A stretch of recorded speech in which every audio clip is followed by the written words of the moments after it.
Alors, bonjour à toutes et à tous. Donc, on a attendu un petit peu 2 minutes pour le temps que les gens finissent de se connecter. Voilà, donc je vais me présenter un petit peu. Je suis donc Sabine Imbert, je suis en charge du service formation et documentation de Forum Réfugiés COSI. Et donc, c'est ce service qui organise 4 fois par an des conférences partage. Et depuis 2 fois, on le fait en ligne, ce qui est un peu nouveau et pour nous et pour vous. Voilà, mais bon, ça donne la possibilité au moins de continuer et puis surtout potentiellement que des personnes beaucoup plus éloignées de Lyon puissent nous suivre et donc ce qui est un avantage intéressant, je pense, pour tout le monde. Voilà, donc ces conférences partage, elles s'organisent dans le cadre vraiment de contributions en tant que ressources, compétences pour toutes les personnes qui, de manière professionnelle ou bénévole ou citoyenne, accompagnent des personnes en demande d'asile ou migrantes. Et puis pour chaque conférence, on choisit une thématique. Quelquefois, ce sont des thématiques pays, donc c'est le cas aujourd'hui. On va aborder la question du Mali, et quelquefois, on aborde aussi des thématiques beaucoup plus sur des groupes représentés, en fait, soit dans la demande d'asile, soit dans la question plus large de la migration. Donc, entre autres, ça sera l'objet de la prochaine conférence qui sera au mois de novembre, donc a priori le 18 novembre, qui sera sur vraiment la question des personnes LGBTI. Et puis en décembre, on fera une conférence plus axée sur une des questions, un des aspects des violences faites aux femmes dans le cadre de la migration. Voilà. Donc pour introduire cette conférence d'aujourd'hui, le Mali, je vais la laisser se présenter plus particulièrement, mais donc notre intervenante aujourd'hui est donc Marie Allégret. Elle travaille avec nous depuis quelques temps, elle est consultante et puis elle fait aussi pas mal de formations.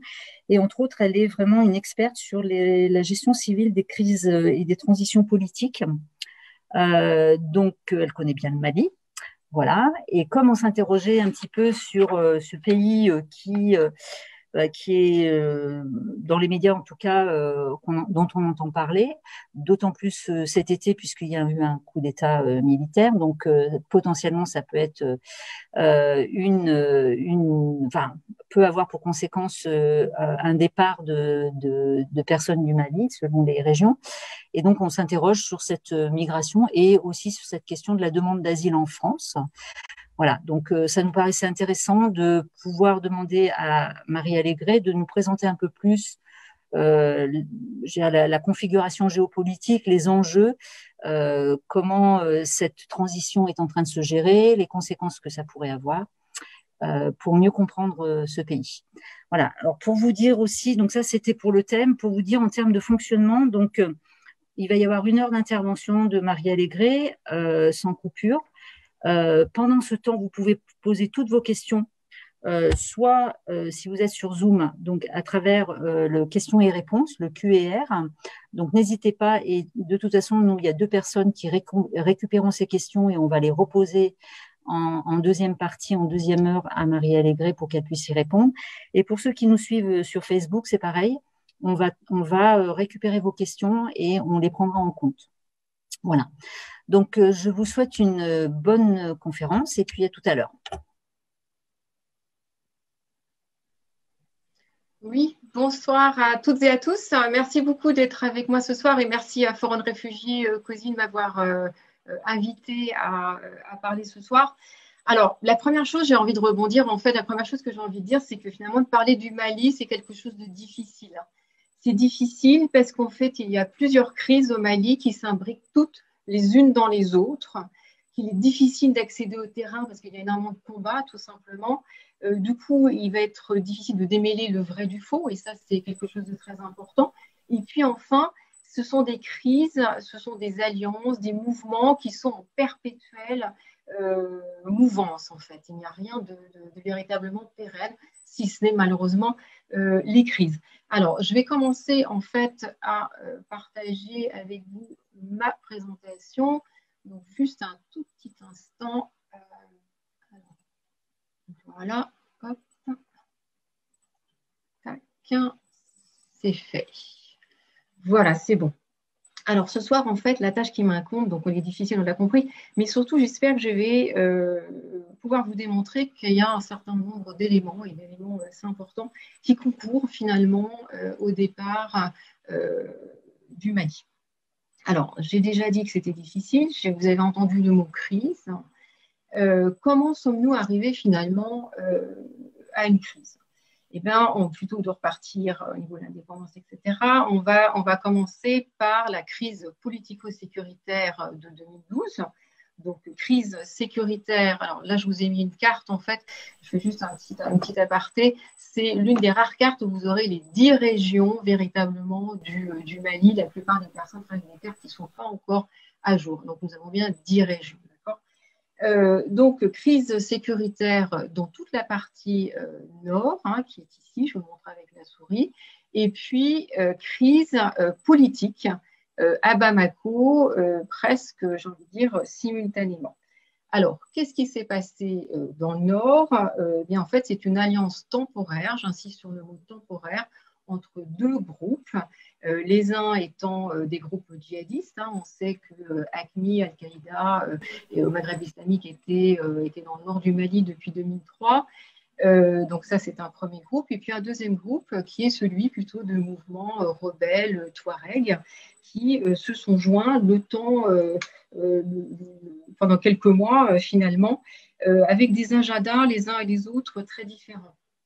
Les rebelles, eux, visaient une indépendance qu'ils ont déclarée à un certain moment dans toute cette partie nord du Mali, alors que les djihadistes, en fait, souhaitaient imposer un système politico-religieux basé sur la charia. Alors, qu'est-ce qui se passe? Eh bien, très rapidement, en fait, on parlera un petit peu plus de l'espace tout à l'heure. Vous allez voir comment ça se passe dans la partie septentrionale du Mali. Mais très rapidement, les villes du Nord sont capturées, l'armée malienne s'effondre totalement et le président qu'on appelle ATT, c'est-à-dire Amadou Toumani Touré, est renversé. Alors, les djihadistes poursuivent leur descente vers le centre du Mali, ici, et ils continuent, si bien que le président, qui maintenant est donc un président par intérim, appelle la France à l'aide, tout simplement, et la France décide de déployer l'opération Serval en janvier 2013. Donc la France arrive à l'époque, c'est la belle époque pour l'intervention française, puisque nous sommes encore vus comme des sauveurs et non pas comme des occupants. Alors, première partie, je vais faire un petit point sur l'insécurité, j'ai envie de dire l'insécurité physique qui découle tout simplement de ces combats djihadistes, miliciens, etc. Alors, je ne sais pas si c'est une bonne ou une mauvaise nouvelle, mais plutôt une mauvaise nouvelle. 8 ans plus tard, finalement, on est toujours sur un système, sur une dynamique de crise à la fois sécuritaire et politique. Ça, c'est important et je vais vous montrer, vous allez tout de suite comprendre. Voilà, alors ça, c'est l'évolution de la situation sécuritaire entre 2011 et 2020. Ici, nous sommes en 2011, ici en 2012, là en 2017. Et ça, c'est la dernière carte en fait qui a été mise à jour par le ministère des Affaires étrangères. Je vous prie de m'excuser, elle est un peu floue, elle est comme ça sur le site, il n'y en a pas d'autre. Elle a été mise à jour donc en août 2020, elle est donc très récente, à la suite de l'attentat, des exécutions des jeunes humanitaires au Niger. Alors, ce qu'on en constate tout de suite, c'est une dégradation. On voit bien que cette zone rouge, en fait, prend de plus en plus d'espace. Bientôt, elle va recouvrir tout le territoire. Donc, il y a une insécurité physique qui gagne énormément. Il y a une augmentation du nombre de victimes civiles, notamment dans le centre. On reviendra, on fera un point vraiment focal sur le centre à un certain moment, et qui touche autant d'abord les hommes, les enfants et les femmes. Alors, d'où vient cette insécurité? Eh bien, elle vient tout simplement, vous allez voir, des groupes djihadistes qui sont implantés en fait dans une très très grande partie du Mali. Alors, nous avons des djihadistes, nous avons aussi des groupes armés signataires des accords de paix de 2015, nous avons des milices, nous avons aussi des forces armées maliennes, on reviendra sur ce point qui est capital au Mali, qui commettent des exactions. Et alors là, je vous ai mis en fait un petit peu de qui était présent où. Il faut savoir rapidement, en fait, maintenant on a une coalition qui s'appelle le GSIM qui englobe AQMI, Ansar Eddine, Al-Mourabitoun et les deux Katiba, plus ou moins Ansarul Islam, mais pas vraiment, mais en tout cas pas l'État islamique au Grand Sahara qui se situe ici. Alors, donc djihadisme, on a dit des groupes armés, et puis circulation des armes et donc banditisme aussi. Banditisme qui se développe donc par la circulation des armes et par le fait tout simplement que l'État est absent. Alors, augmentation, il y a une augmentation depuis. Alors, ah oui, pardon, j'avais oublié de vous montrer cette diapo qui, en fait, alors, elle n'est pas exhaustive, mais elle vous permet quand même d'avoir, je pense, de voir un petit peu le nombre de groupes armés qui se partagent finalement le territoire malien.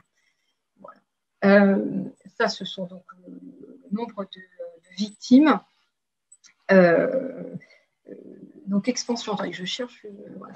Expansion, pardon, je vais revenir ici, expansion des djihadistes à partir de 2018, si c'était la bonne diapo.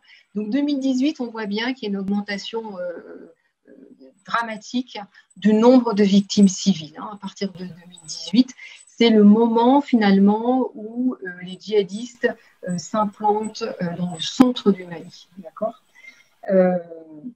Et on a en fait une espèce de triangle infernal qui est entre les djihadistes, les forces armées maliennes et les milices. On reviendra sur ce point tout à l'heure.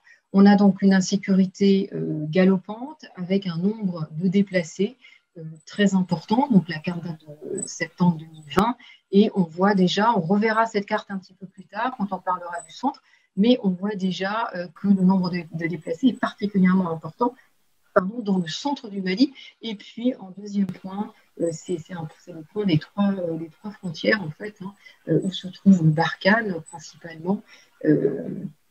Voilà. Donc, je crois que j'ai à peu près terminé. Je voulais juste vous montrer une chose. Voilà, c'est ça. Marie, en 2012, oui. Marie, je me permets juste d'intervenir. Oui, bien sûr, je vous en prie. Excusez-moi, mais c'est juste parce que quand vous bougez et que vous vous éloignez de votre micro, on vous entend moins. Donc, il y a déjà plusieurs personnes qui ont du mal à vous entendre. Donc, essayez de rester assez proche de votre micro. D'accord, je suis vraiment désolée. C'est vrai que j'ai l'habitude de beaucoup bouger quand je parle. Voilà, il n'y a pas de problème. Je me rapproche.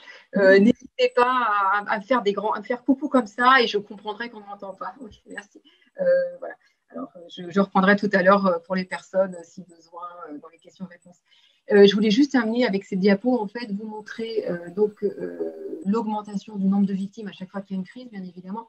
Donc 2012, on est ici, une baisse, et puis 2018, ça repart. Pardon, là, on n'est pas sur les victimes, on est sur le nombre de déplacés.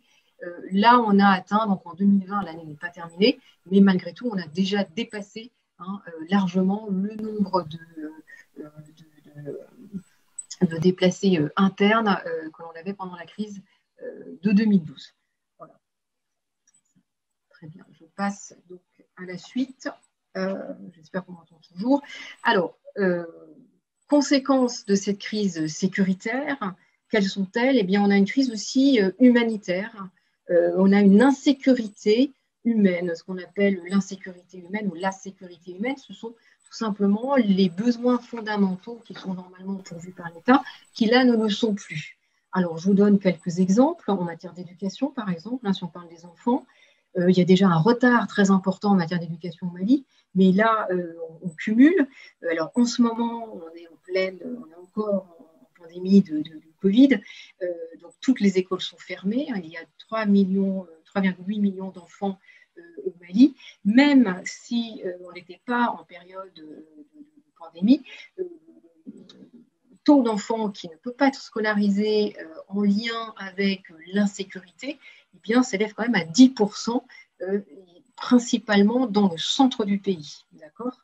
Ensuite, deuxième répercussion, donc au-delà de l'éducation, on a une problématique, j'espère que je ne bouge pas trop, je me vois en train de bouger, donc je me remets un peu plus près. On a une problématique au niveau des centres médicaux. On a à peu près 23% des centres médicaux au centre, comme dans le nord du pays, qui sont fermés en lien avec la crise sécuritaire. Donc l'insécurité qui sévit au quotidien, les combats, etc. Et puis, la justice n'est plus rendue parce que tout simplement les représentants de l'État ne sont plus là, ils sont partis. Certains ont été tués, d'autres ont été enlevés ou ne veulent tout simplement pas venir. Et puis, j'ai envie de dire, quand la justice est là, eh bien, la justice, avec en lettres majuscules, eh bien, elle est bafouée. On reviendra sur ce point tout à l'heure. Sabine, tout à l'heure, nous a parlé un petit peu, évoqué l'actualité récente avec le coup d'État, mais il y a aussi une autre actualité depuis quelques jours qui est la libération de Sophie Petronin. Et ces deux points, en fait, donc libération de Sophie Petronin et le coup d'État, illustrent parfaitement les dynamiques dans lesquelles nous sommes encore aujourd'hui en termes de crise de sécurité et crise politique. Alors, libération de Sophie Petronin, qui avait été kidnappée il y a presque 4 ans ça. Il ne faut pas oublier que cette libération intervient dans un contexte où à peu près 200 détenus ont également été libérés. C'était le résultat de négociations. Parmi ces 200 détenus, certes, il y avait certainement des personnes qui avaient commis un niveau très faible de banditisme, voire des innocents. Et puis, c'est aussi un fait avéré. On a aussi des djihadistes assez connus qui maintenant sont libres. On ne sait pas tellement quelles sont aujourd'hui les répercussions, quel sera l'impact. Est-ce qu'ils vont se contenter finalement de distribuer l'argent de la rançon? Parce qu'on est dans le nord du pays, on est dans un système un petit peu de bandit social. Donc, est-ce qu'on va finalement distribuer l'argent et puis il n'y aura rien de plus? On ne sait pas. Alors, ce que je voudrais dire, c'est que certes, il y a eu une libération d'otages, mais il reste des otages au Mali. Il ne s'agit pas de les oublier, juste une petite parenthèse, entre guillemets. Toujours pour continuer sur la dynamique des otages, bien évidemment, crise sécuritaire, il n'y a plus de tourisme au Mali. Ça paraît évident. Les étrangers qui se trouvent encore au Mali y travaillent, ils sont dans une dynamique d'hyper-sécurité, hyper-protection. Et vous avez beaucoup de forces internationales, forces régionales, forces locales qui mènent des combats. Il est donc difficile pour certains groupes d'enlever tout simplement des personnes. Alors, ce qui se passe, c'est qu'en fait, il y a un impact direct, encore une fois, sur la population locale, où les représentants de l'État et tout simplement des personnes lambda eh bien, sont enlevés. Le dernier rapport de la MINUSMA fait état de 58 enlèvements, principalement dans le centre du pays, contre 48 lors de la période précédente, donc toujours en 2020, et juste sur un trimestre. Alors, ça, j'en ai terminé avec la libération de Sophie Petronin et la problématique des otages. Je passe maintenant au coup d'État, effectivement, dont a parlé Sabine tout à l'heure, qui s'est passé donc le 18 août. Alors, là, je vous ai fait un petit résumé, en fait, de ce qui s'est passé à 11h, rumeurs qui sont sur Twitter, rumeurs de coup de feu à Kati. Kati, c'est la garnison principale qui est absolument pas loin de Bamako. Vous avez, donc ça c'était à 11h, à midi, on commence à entendre que des ministres ont été arrêtés, le président de l'Assemblée nationale est également arrêté. Il faut savoir qu'au Mali, en cas de vacances en fait de la présidence, eh bien c'est le président de l'Assemblée nationale qui assure l'intérim de la présidence. 16h30, IBK, c'est-à-dire Ibrahim Boubacar Keïta, est arrêté ainsi que son Premier ministre. Il est emmené donc à Kati et il lui donnait la possibilité en fait de rester chef d'État. Il a le choix de rester chef d'État, mais on lui dit voilà, vous êtes chef d'État, vous n'avez plus de pouvoir, vous êtes une marionnette, il préfère démissionner, ce qu'on peut comprendre, et il dissout l'Assemblée nationale ainsi que le gouvernement, tout simplement, du Mali. Ce que je veux vous dire aussi, c'est que le Mali n'est pas son premier coup d'État. Depuis l'indépendance, eh bien, 4 des 5 derniers présidents ont été renversés. Donc il y a clairement un problème au sein de l'armée, mais un problème aussi au niveau de la politique telle qu'elle se passe en fait aujourd'hui. Alors, dans quel contexte se passe ce coup d'État finalement? Il s'est passé beaucoup de choses depuis la réélection d'Ibeka en 2018, pendant l'été 2018. Et surtout, on est dans un contexte de fortes revendications sociales qui ont mené donc à plusieurs manifestations, à l'organisation d'un mouvement d'opposition qui regroupait différents partis politiques, différentes personnalités. Donc, contexte de fortes revendications sociales, et ces revendications sociales portent sur 4 choses. L'insécurité grandissante, hein, on l'a vu, donc l'incapacité finalement du gouvernement à protéger sa population, la corruption rampante dans les rangs politiques, c'est une évidence. Des exactions, on en a déjà parlé, je répète que c'est quelque chose de fondamental, notamment dans le centre du Mali, des exactions de la part des forces armées maliennes, et puis ce qui est, semble-t-il, la manipulation des élections législatives, où en fait la Cour suprême a tout simplement octroyé plus de sièges aux partis au pouvoir qu'il était censé en avoir apparemment. Il y a eu aussi des critiques de certains membres des forces armées, ça a aussi peut-être joué dans la mise en place de ce coup d'État. Alors, là, je vous montre en fait les 3 personnes, en fait, les 3 militaires qui ont mené le coup d'État, qui ont mis en place un conseil. La grande différence avec 2012, c'est qu'effectivement, ce sont des officiers supérieurs, ils sont professionnels, ils ont été formés dans beaucoup de pays. On a beaucoup dit en France qu'ils avaient été, comme colonel, Gaïta rentrait comme par hasard de Russie. Il a été formé aux États-Unis, il a été formé en France, il a été formé en Russie, il a été formé dans beaucoup de pays, ça n'a rien à voir. Sa formation en Russie n'est pas a priori liée avec au coup d'État. Aujourd'hui, nous avons une charte de la transition et nous avons un gouvernement qui a été nommé avec 25 ministres. On reviendra un petit peu plus tard en conclusion sur cette transition et sur les points positifs et les points négatifs. Voilà. Alors maintenant, je vais aborder en fait, la problématique des départs sous un prisme totalement différent qui est celui tout simplement de la géographie. D'accord ? Comment la géographie, l'espace, le territoire, finalement, peuvent conduire à des départs d'une manière directe ou indirecte. Alors, là, on commence par le climat, tout simplement. Alors, je dis climat sahélien.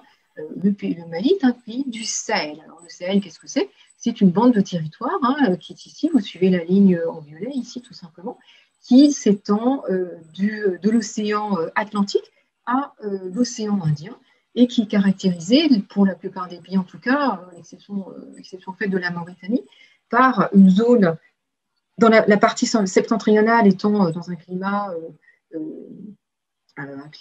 aride, semi-aride, et la partie du sud, un climat tropical, tout simplement.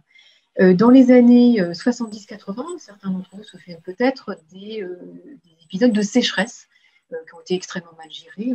Ce n'est pas le propos de cette conférence, mais donc mauvaise gestion, des famines extrêmement importantes. On se souvient peut-être de la grande famine de 73 qui a en fait décimé 40% du cheptel dans le nord du Mali. D'accord ?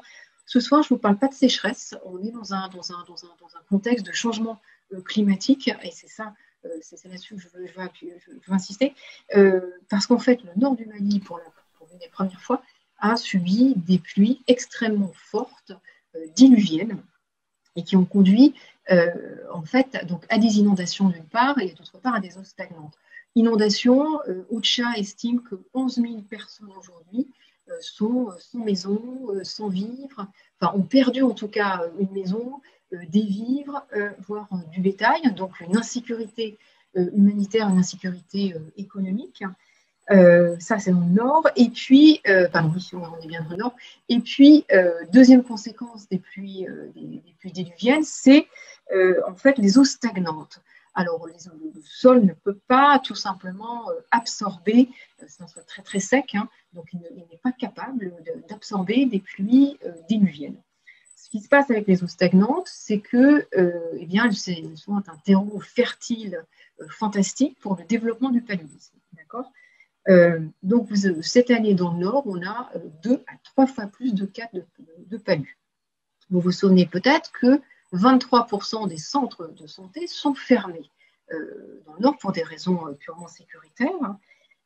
Donc, nous avons une saturation en ce moment des centres de santé dans le Nord, en lien avec les combats, en lien avec le palud et en lien avec 12 autres choses. La première étant la pandémie de Covid et la deuxième, le coup d'État. Conséquence indirecte, je vous explique, le Covid, fermeture des frontières, donc les médicaments ne sont plus acheminés.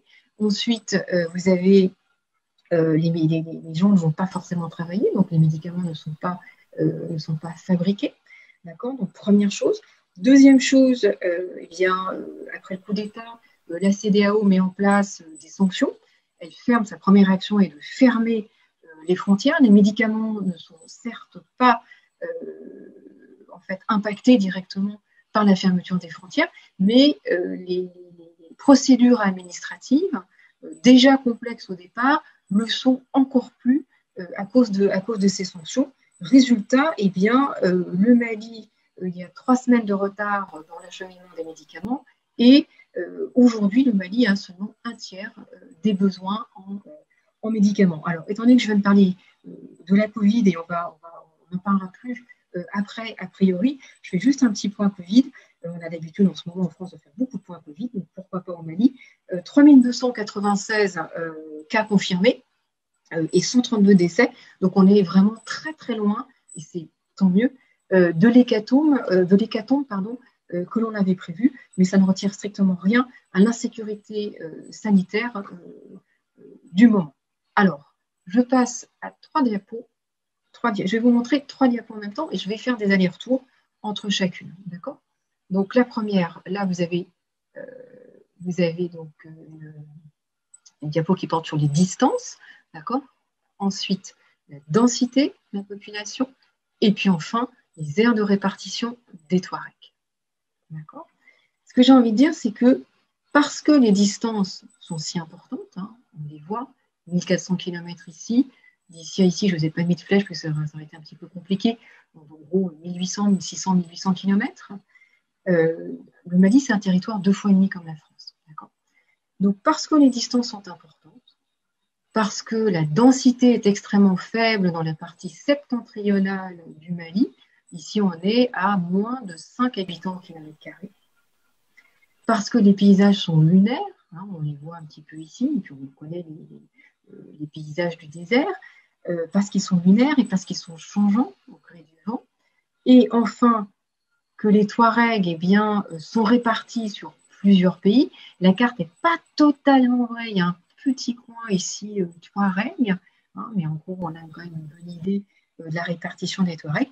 Eh bien, tous ces facteurs font que le Mali, dans sa partie septentrionale au moins, est un espace propice au développement des trafics en tout genre. Alors, développement licite à un moment, oui, il y a toujours eu ça a toujours été une grande zone de commerce, mais surtout, dans le cas qui nous intéresse ce soir, développement de trafic illicite, et notamment trafic de drogue et trafic de migrants, en sachant que c'est plutôt le trafic de drogue que le trafic de migrants qui s'impose dans le Nord Mali pour des raisons évidentes. On gagne plus d'argent avec la drogue qu'avec des migrants. Donc voilà, donc développement des trafics et avec eux, militarisation, parce qu'il y a beaucoup d'argent en jeu, donc militarisation de ces trafics, circulation des armes, banditisme, violence interethnique et violence intra-ethnique, parce que chacun a des rôles un petit peu différents au sein même des ethnies et entre les ethnies. D'accord ? Je vais revenir sur la diapo qui parle de la distance. Les distances sont tout simplement difficiles l'exercice de la souveraineté territoriale par le gouvernement malien. qui n'a tout simplement pas le personnel, les moyens pour réguler ces trafics, pour protéger la population et pour contrôler ses frontières. Et donc, qui plus est, les soldats, en fait, je vais repasser ici, on voit très bien, la plupart des forces armées maliennes viennent du sud, ce qui signifie qu'elles ne connaissent absolument rien des paysages du nord et qu'elles ne parlent pas les langues, tout simplement. Hein. Elles ne parlent pas le tamashek c'est la langue des Touaregs, elles ne parlent pas l'arabe. Voilà. Alors, troisième ou quatrième point, dernier point touchant cette notion d'espace, eh bien, c'est le territoire pris au sens très large du terme, le territoire étranger, c'est-à-dire la diaspora. Alors, comment finalement les crises que l'on connaît impactent cette année davantage, non pas forcément la diaspora, mais les communautés qui bénéficient des réseaux diasporiques. On va les voir au fur et à mesure. Pardon. Le Mali, je ne l'ai pas encore dit, c'est entre 19 et 20 millions d'habitants, en gros. Sur ces 19 à 20 millions d'habitants, vous avez à peu près 4 millions qui vivent à l'étranger. Et en France, nous avons entre 120 000 et 200 000, en gros, Maliens sur le territoire français, selon que l'on compte les personnes qui ont des papiers et celles qui n'en ont pas. Alors, je crois que... voilà, je vais vous montrer la diapo sur la diaspora. Alors, les chiffres datent de 2010, je n'ai pas de chiffres plus récents. On va partir du postulat que les proportions sont les mêmes. C'est pour ça que je ne vous ai pas donné de chiffres exacts, je vous ai juste donné en fait des proportions. Alors, en termes de diaspora, il faut savoir qu'il y a un savoir migré, là, je reprends sur la carte, il y a un savoir migré, c'est-à-dire des réseaux qui sont extrêmement bien organisés ici, en fait, et notamment avec la France, hein, entre toute la région de Caille, hein, qui est dans cette partie, et la France. D'accord ? Alors, ça, c'est une première chose. Donc, des réseaux de migrants très bien organisés, parfait. Pandémie Covid et estimation de la Banque mondiale, chute de 20% des transferts de fonds, tout simplement, vers les bénéficiaires dans la région de Caille. D'accord ? Alors, pourquoi il y a une chute ? Eh bien, tout simplement, des choses évidentes. Hein. Les frontières terrestres et aériennes sont fermées. Alors, vous allez me dire, bah, oui, mais on pourrait très bien encore faire des virements. Il se trouve que la plupart, une grande partie des transferts de fonds se passent en fait de la main à la main finalement, hein, se passe par valise qu'on emmène dans un avion, qu'on emmène sur place directement. Donc fermeture des frontières, ça n'est plus possible. Ensuite, il y a une perte de revenus aussi hein, du côté de la diaspora qui est installée en France ou d'autre part, même si c'est temporaire, il y a de toute façon une perte de revenus. Alors, en termes d'impact, concernant la question qui se pose ce soir, j'en veux dire deux choses. Hein. La première, c'est qu'elle sera fonction de la résilience, bien évidemment, des individus concernés et fonction de l'utilisation qui est faite de ces fonds. J'explique. Si vous êtes sur une utilisation, en fait, d'infrastructures, c'est-à-dire une construction de maison, un fonds de retraite, bon, ça ne sera pas très important. Par contre, si vous êtes sur des fonds qui vont servir à payer des soins de la santé, l'école, par exemple, notamment les filles, en priorité les filles, et les mariages, eh bien là, l'impact sera bien plus important.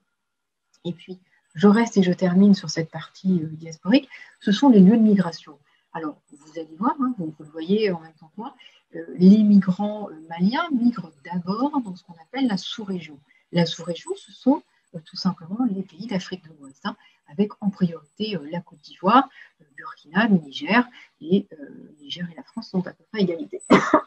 Sauf qu'en ce moment, nous avons une expansion des groupes djihadistes, des territoires djihadistes, et donc que les routes finalement empruntées par les migrants pour rejoindre la sous-région eh bien, deviennent de plus en plus dangereuses. Et c'est aussi vrai de la Côte d'Ivoire. On a vu il y a quelques semaines ou quelques mois de ça, j'en souviens plus exactement, une première opération, je crois que c'était pendant l'été, une première opération dans le nord de la Côte d'Ivoire parce qu'il y a eu des infiltrations djihadistes en Côte d'Ivoire. Voilà. Donc, est-ce qu'il y aura des changements de route, des changements de destination ? Je ne sais pas, mais en tout cas, c'est quelque chose que l'on doit garder à l'esprit. Et ce qu'on doit garder également à l'esprit, c'est cette insécurité omniprésente, finalement, quelle qu'elle soit. Je vais faire un petit point focal sur le centre du pays. Alors, le centre du pays, c'est l'épicentre des crises maliennes. Alors, le centre, il est ici, d'accord. Voilà, c'est vraiment la région de Mopti, un petit peu Ségou, un petit peu Vernier-Fonquet. Alors, je regarde si j'ai les comparaisons. Voilà, attendez, c'est ici. Non. Je vais partir en fait de ces quatre cartes où je vous propose en fait de voir l'évolution du nombre de victimes ici entre 2015 et 2018. D'accord. Je crois que la carte parle d'elle-même. Je n'ai pas besoin de l'expliquer. On voit bien que le nombre d'incidents et de victimes a été multiplié de manière exponentielle en lien avec les forces armées maliennes, on en a déjà parlé, les djihadistes et les milices, une espèce de triangle infernal. L'ONU, au 30 juin 2020, rapportait 763 exécutions. Je ne parle pas du nombre total de civils tués, on va le voir dans la prochaine diapo, mais juste d'exécutions, donc par les djihadistes, mais aussi par les forces armées maliennes. Alors, je vous montre en fait, voilà, Mopti, qui est vraiment le centre, j'ai envie de dire le centre du centre, voilà, qui a le plus grand nombre de victimes civiles. On le voit ici aussi. Alors, quelles sont les caractéristiques du centre? Rapidement, au niveau géographique, le centre, c'est le grenier du Mali. Ce sont des terres fertiles qui sont inondées régulièrement par le fleuve Niger. Là, je retrouve ma souris, c'est fait, par le fleuve Niger. Terres fertiles et donc pâturage, agriculture, premièrement. Ensuite, ce sont des groupes humains. On n'en a pas encore parlé de la géographie physique. Donc, plusieurs ethnies. Alors, la carte est simplifiée, mais en réalité, on voit qu'il y a un petit peu plus d'ethnies que ça. En tout cas, les ethnies majoritaires, ça, c'est la carte tout à fait correcte. Nous avons en bleu foncé les Dogons et en bleu plus clair, bleu turquoise, les Peuls. Les Dogons étant un groupe sédentaire, les Peuls étant historiquement un groupe nomade, même si en ce moment c'est en train d'évoluer un petit peu. Alors, on a dit que les terres étaient très fertiles, nous avons des sédentaires, des nomades, forcément quand ça se rencontre, eh bien, nous avons des conflits fonciers, donc convoitises vis-à-vis des terres. Ce sont des conflits qui existent depuis toujours, des conflits récurrents qui étaient avant gérés par les chefs traditionnels du centre malien. Pourquoi est-ce que ça change aujourd'hui? Eh bien, parce que nous avons 5 au moins 4 ou 5 ou 6 facteurs aggravants. Premièrement, ici vous le voyez, c'est très clair, c'est une espèce de goulet d'étranglement et c'est une zone de contact entre le nord et le sud, et toutes les crises au nord ont toujours impacté de manière exponentielle le centre. C'est un constat. Ensuite, nous avons un problème, encore une fois, nous avons un problème de transformation socio-économique. J'explique ce que je mets dans la transformation socio-économique. D'abord, la météo qui change, un changement climatique.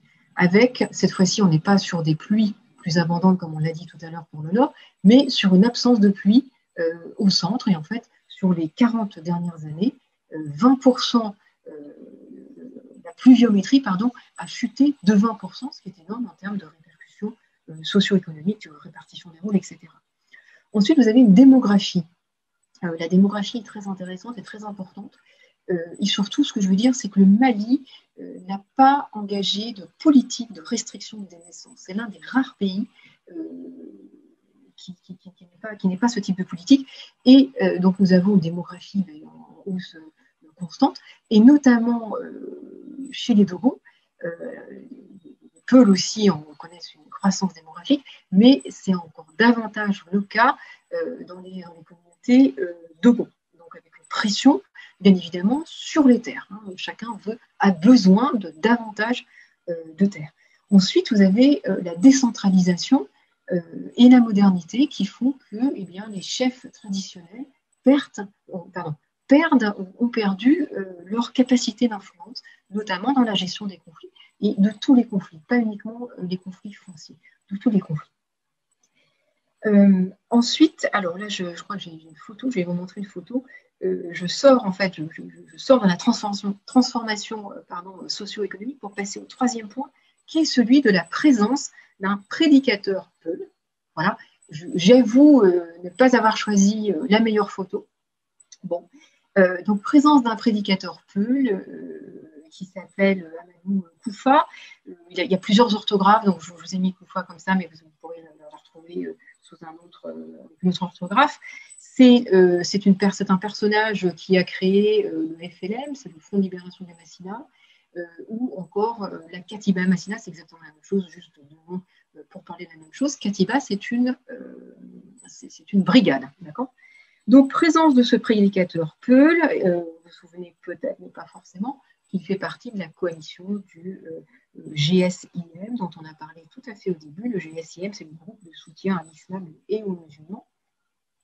Une coalition donc de 4 groupes avec ACMI, etc. Présence donc de ce prédicateur Peul qui se repose en fait sur la corruption, sur l'absence de l'État, notamment la justice, et les exactions des forces armées maliennes pour recruter parmi la communauté Peul. Alors, là, je crois, voilà, je passe à la diapo suivante. On en a pas mal parlé depuis, j'ai lourdement insisté, j'avoue, sur les exactions des forces armées maliennes. Alors, là, ce que je vous montre, en fait, ce sont des chiffres auxquels j'ai eu accès, je crois, avant-hier, qui viennent juste de sortir, qui vous montrent, en fait, pardon, je vais m'excuser, le nombre de victimes par type d'acteurs. Et là, on se rend tristement compte que ces mêmes forces armées qui sont censées protéger la population, eh bien, en fait, les tuent, tout simplement. D'accord ? Puisque là, c'est la première fois, je crois, qu'ils dépassent le nombre de victimes civiles tuées par des milices ou par des groupes djihadistes. D'accord ? Voilà. Alors, ce qui se passe, en fait, pourquoi est-ce que les forces armées maliennes tuent des victimes civiles? En fait, il y a un schéma qui est très simple, qui est le suivant. Vous avez des soldats tués par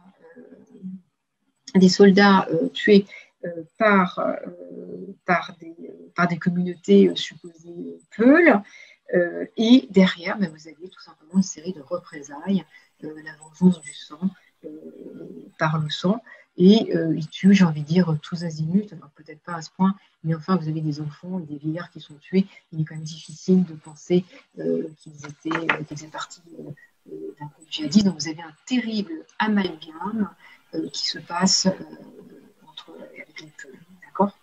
Et puis, dernier point, c'est la présence de milices et de groupes d'autodéfense.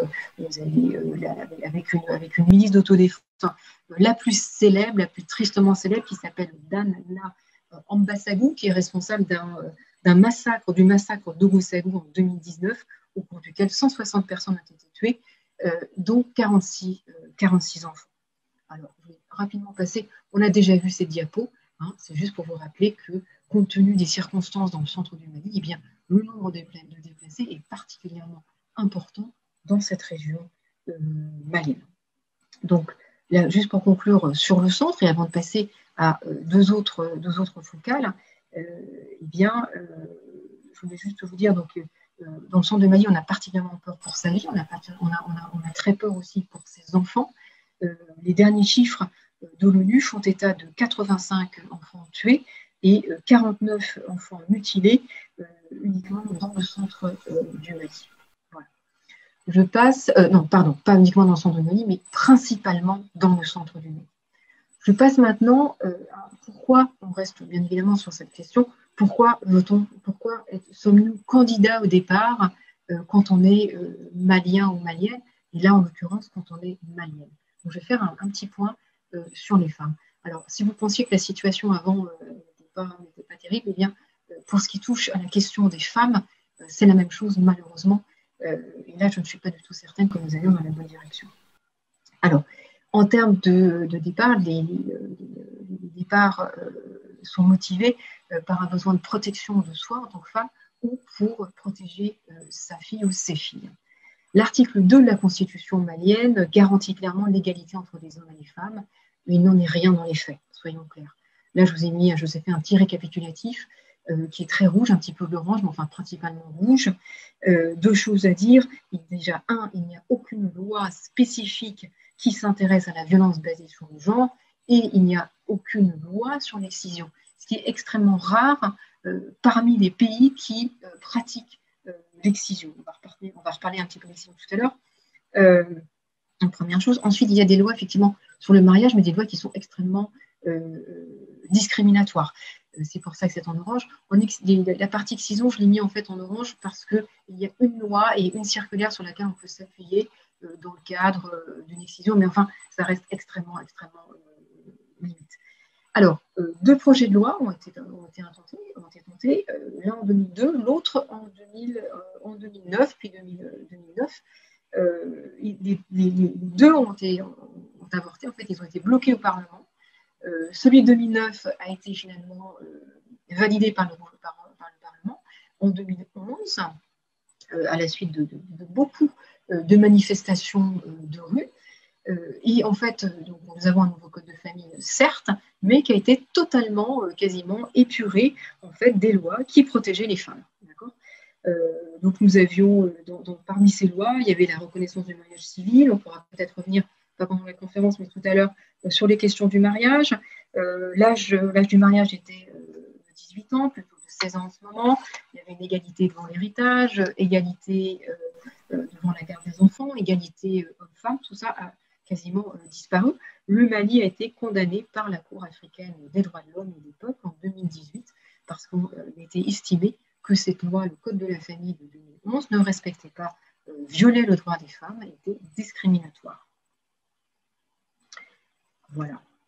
Alors, je continue avec maintenant l'excision. 31 pays au monde pratiquent l'excision. Vous allez voir que les chiffres sont catastrophiques pour le Mali. Le Mali est avec 89% des femmes, excisées, eh bien, le Mali occupe la 4e place, tout simplement, au monde, après la Somalie, la Guinée et Djibouti. 76% des femmes pensent aujourd'hui, ou en 2018, pardon, pas aujourd'hui, en 2018, que la pratique doit continuer. D'accord ? Hop. Là, je passe en fait à quelques diapos qui vont vous montrer la répartition, le taux en fait de femmes excisées selon la région dans laquelle vous vivez. Avec un appel à la prudence qui est le suivant, c'est que les statistiques qui sont des statistiques maliennes reposent sur des entretiens, mais qu'il y a eu moins d'entretiens dans la partie nord. D'accord ? Donc, c'est peut-être un biais, le fait que ce soit beaucoup plus clair dans le nord, et peut-être un biais, mais pas forcément. Vous allez voir pourquoi dans un instant. Je vous montre, alors, là, je vous montre en fait les taux particulièrement élevés dans toute cette partie, et a priori moins élevés dans la partie nord.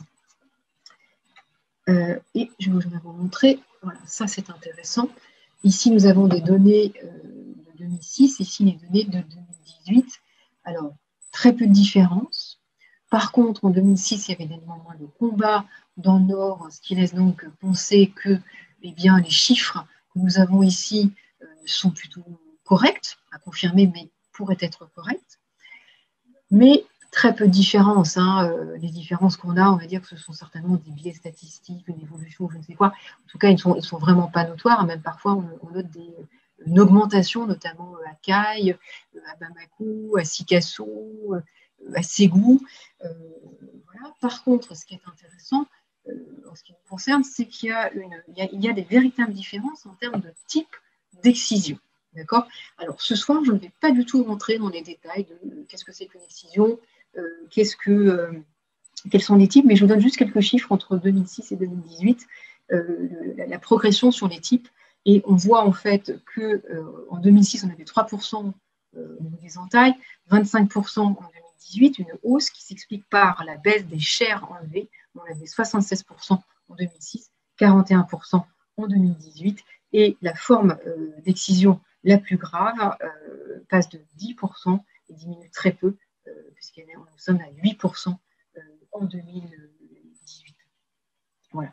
Alors, je ne vais pas extrapoler sur où fait-on tel type d'excision parce que j'ai eu accès à des sources contradictoires. Voilà. Attention, ce que je veux juste vous préciser sur l'excision, dernière chose, c'est qu'elle est pratiquée par toutes les religions. On m'a dit 89% des musulmans et 83% des catholiques. Violence domestique, très rapidement, 45% des femmes ont subi des actes de violence physique ou sexuelle. 68% n'ont jamais recherché d'aide, et n'en ont jamais parlé à personne. Et 70%, et un peu plus grave, je vous montre la diapo, 70% des femmes enquêtées, et j'ai bientôt terminé, 70% des femmes enquêtées pensent que leur époux a le droit de les battre. Pour clore sur le sujet des violences à l'encontre des femmes, je propose une petite citation qui vient de Diarate Khadija Fofana, qui est une femme active à l'encontre, qui se bat contre les violences à l'encontre des femmes, et qui est aujourd'hui maintenant une femme assez active aussi dans l'opposition, et qui nous dit trois choses. Je vous laisse lire, mais elle nous dit trois choses. Elle nous dit d'abord que la superstition est entretenue par la coutume, par la tradition, c'est-à-dire que si tu es frappé, ton enfant aura de la chance. Deuxièmement, elle nous dit qu'on donne les moyens d'être battu, d'accord, puisque dans son trousseau de jeunes mariés, vous trouvez un fouet. Voilà. Et puis enfin, elle nous parle des liens entre la religion et la culture qui sont assez flous. Et ça me permet, moi, de passer à mon avant-dernier sujet, qui est donc celui de la pratique de l'islam. Il me reste 6 minutes. Je vais peut-être déborder de 2 ou 3 minutes maximum, peut-être. Alors, pratique de l'islam, on n'en a pas tellement parlé pour le moment. Le Mali est à 95%, ou presque, musulmans. D'accord ? Ce sont des musulmans qui appartiennent à un courant malékite. C'est l'un des 3 courants musulmans au Mali. Je vais revenir dessus dans un instant. C'est un islam tolérant. Et l'État laïque l'État malien est un État laïque. La laïcité est garantie par la Constitution. Alors, qu'est-ce que ça veut dire laïque finalement ?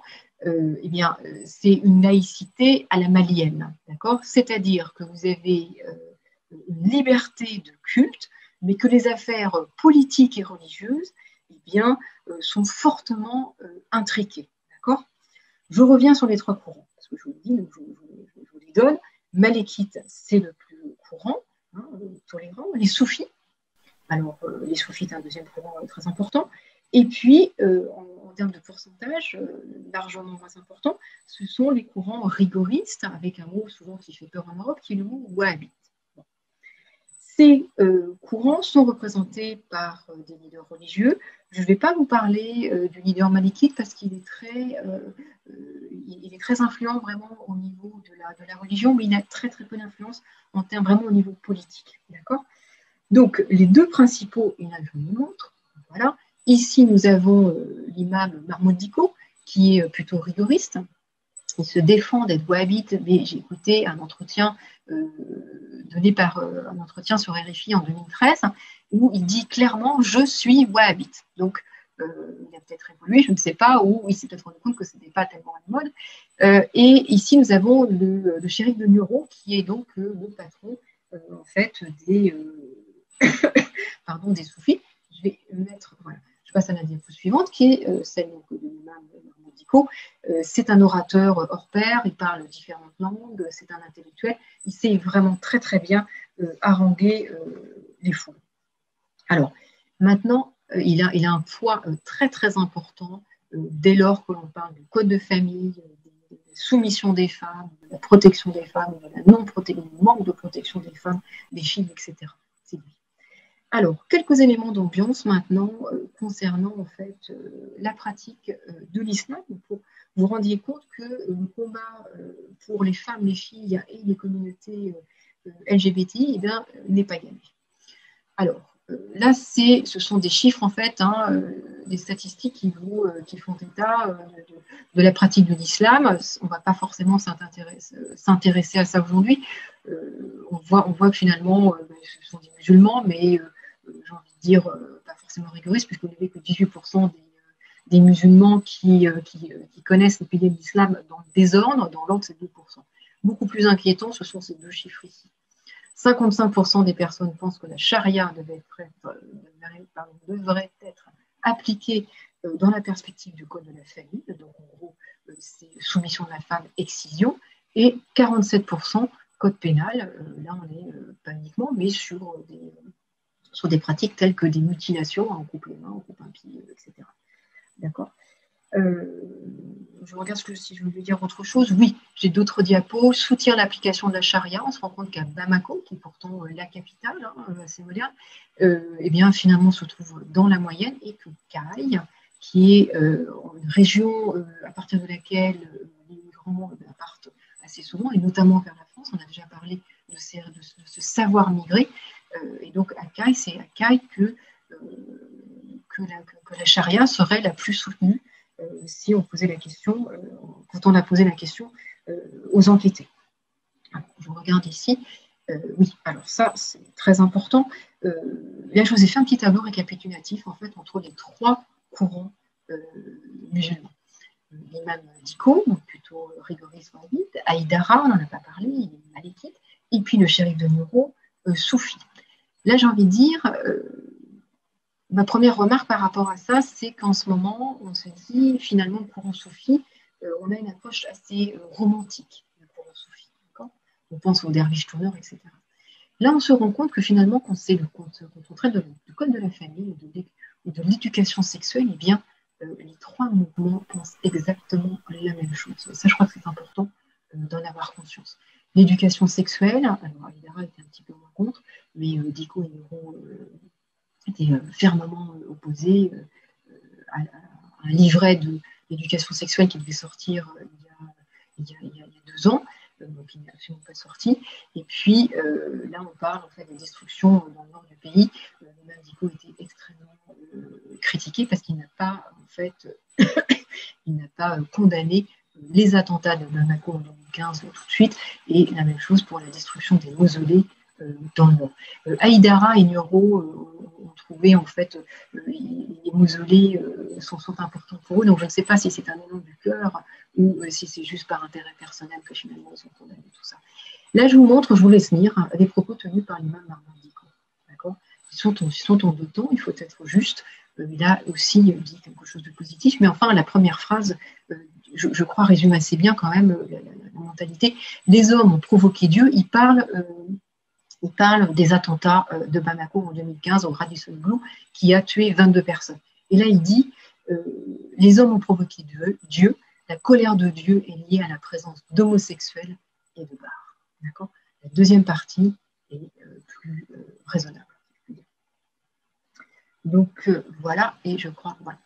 Je passe à ma toute dernière, mon tout dernier point avant de conclure. Donc effectivement, je vais avoir à peu près 3 minutes, je crois, 3-4 minutes maximum de retard. Voilà. Alors, c'est l'esclavage.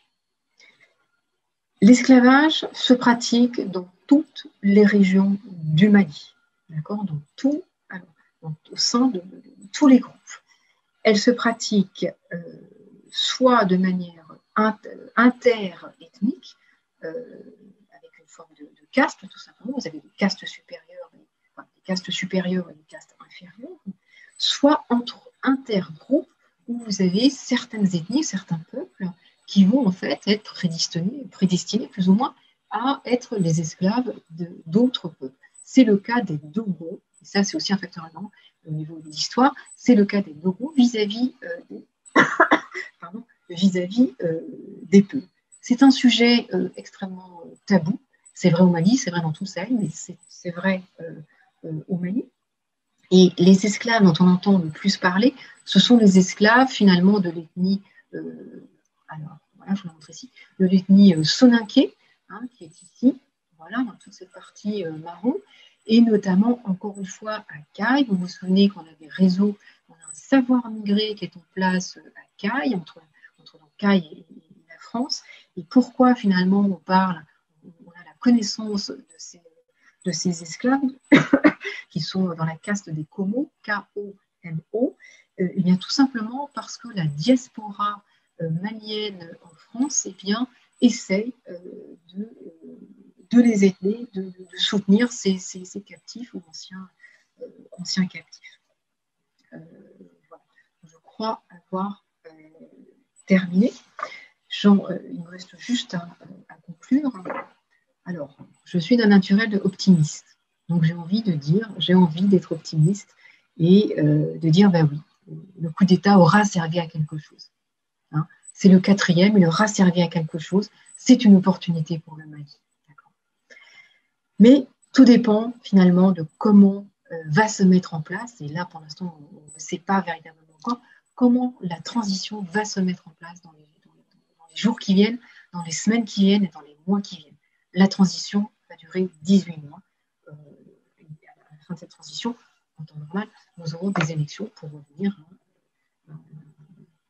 à un gouvernement démocratiquement élu. Les points positifs sont, je ne les ai pas notés, sont en fait les nominations qui ont été faites.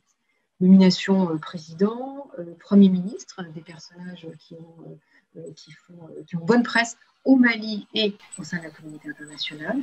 Et puis, très important aussi, c'est la première fois que des signataires des accords de paix de 2015 rentrent au gouvernement. Ça, c'est capital pour faire avancer la réconciliation. La junte aussi semble avoir fait sienne le traitement de la corruption. On a beaucoup entendu parler de ça au début. Ça, c'est pour les points positifs. Après, j'ai un certain nombre de questions. Les questions qui se posent, eh bien, il y a beaucoup de militaires finalement là-dedans. On a un président de la transition qui est un ancien civil aujourd'hui, parce qu'il est à la retraite, mais c'est un ancien militaire. Nous avons le vice-président de la transition qui était l'ancien président, qui est toujours d'ailleurs le président du CNSP, qui est le conseil qui a été mis à la suite du coup d'État. Nous avons 4 portefeuilles très importants qui reviennent à des militaires, défense intérieure, réconciliation nationale, et surtout le MATD qui est donc le ministère de l'administration territoriale et de la décentralisation en charge des élections, des questions de réforme électorale. Là, ça va être fait par un militaire qui n'a pas d'expérience dans le milieu démocratique. Le CNSP qui a été créé juste à la suite du coup d'État et n'a toujours pas été dissous, il est censé l'être. Il y a un risque de collusion entre le président de la transition et le vice-président, puisqu'ils partagent le même passé, ils viennent du même corps militaire, même passé militaire. Il y a un risque aussi de biais finalement. On a beaucoup vu qu'il y avait des exactions au niveau des forces armées. Dans quelle mesure un gouvernement avec des militaires placés au bon endroit, à des ministères, à des portefeuilles très importants, dans quelle mesure vont-ils véritablement s'attaquer aux exactions de leurs frères d'armes? Dans quelle mesure vont-ils aussi s'attaquer à la corruption qui est dans les rangs de l'armée? Et puis, enfin, alors il peut y avoir aussi d'autres choses, mais enfin, est-ce que l'on ne va pas rester finalement dans un prisme sécuritaire? Et là, il ne reste même pas une minute. Est-ce qu'on ne va pas rester dans une politique qui met davantage en avant la sécurité, alors que ce dont on a besoin aujourd'hui, c'est de la gouvernance, d'accord? Et juste le mot de la fin, alors oui, et bien sûr, le grand risque, c'est que la junte ne laisse pas le pouvoir dans 18 mois, d'accord? Pour des raisons de méfiance, parce qu'elle est bien au pouvoir, etc.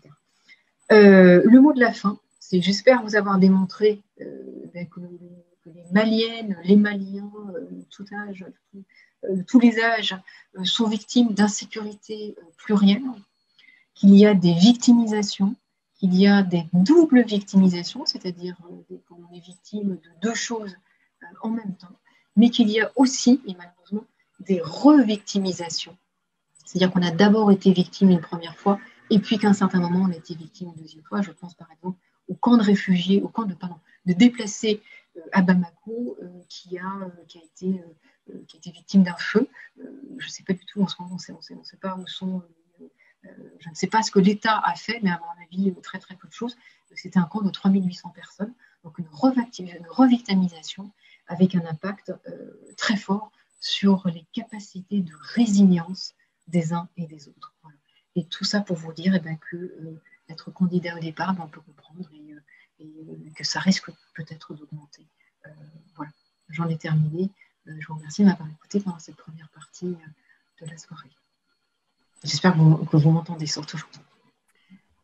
Merci beaucoup, Marie, pour tout. Enfin, je pense qu'on a vraiment un beau panorama, en tout cas, de tous les enjeux. On va prendre quelques questions. Je vais te donner une série de 2 questions. Enfin, je vais essayer par 2 questions, comme ça sera peut-être plus simple. Donc, une des questions du départ qui a été posée dès le début, c'est quelle est l'influence des groupes armés externes au Mali sur la situation du pays? Donc, peut-être plus une situation régionale, sans aller non plus trop dans les détails, mais voilà. Et il y avait même une question sur la libération de Soumaïla Cissé. Donc voilà, j'imagine que toi, tu sais de quoi la personne parle. Pour ma part, pas encore, mais je suis curieuse d'entendre ta réponse. Après, je te laisse répondre et puis je reprendrai une série de questions. Alors, pour la première question, qui est donc l'influence des groupes armés externes sur le Mali, moi j'ai envie de dire qu'en fait, c'est presque l'inverse, c'est-à-dire que tout le monde est au Mali et l'influence, elle est vers l'extérieur. Elle part du Mali vers l'extérieur. C'est-à-dire qu'avant, effectivement, on avait AQMI qui part d'Algérie, mais ça fait longtemps maintenant qu'AQMI est sur le territoire malien. Donc, si influence il y a, eh bien, elle part du Mali. L'État islamique est installé dans cette région des 3 frontières. Alors, attendez, je vais repasser en fait les diapos, je vais revenir sur ma première diapo.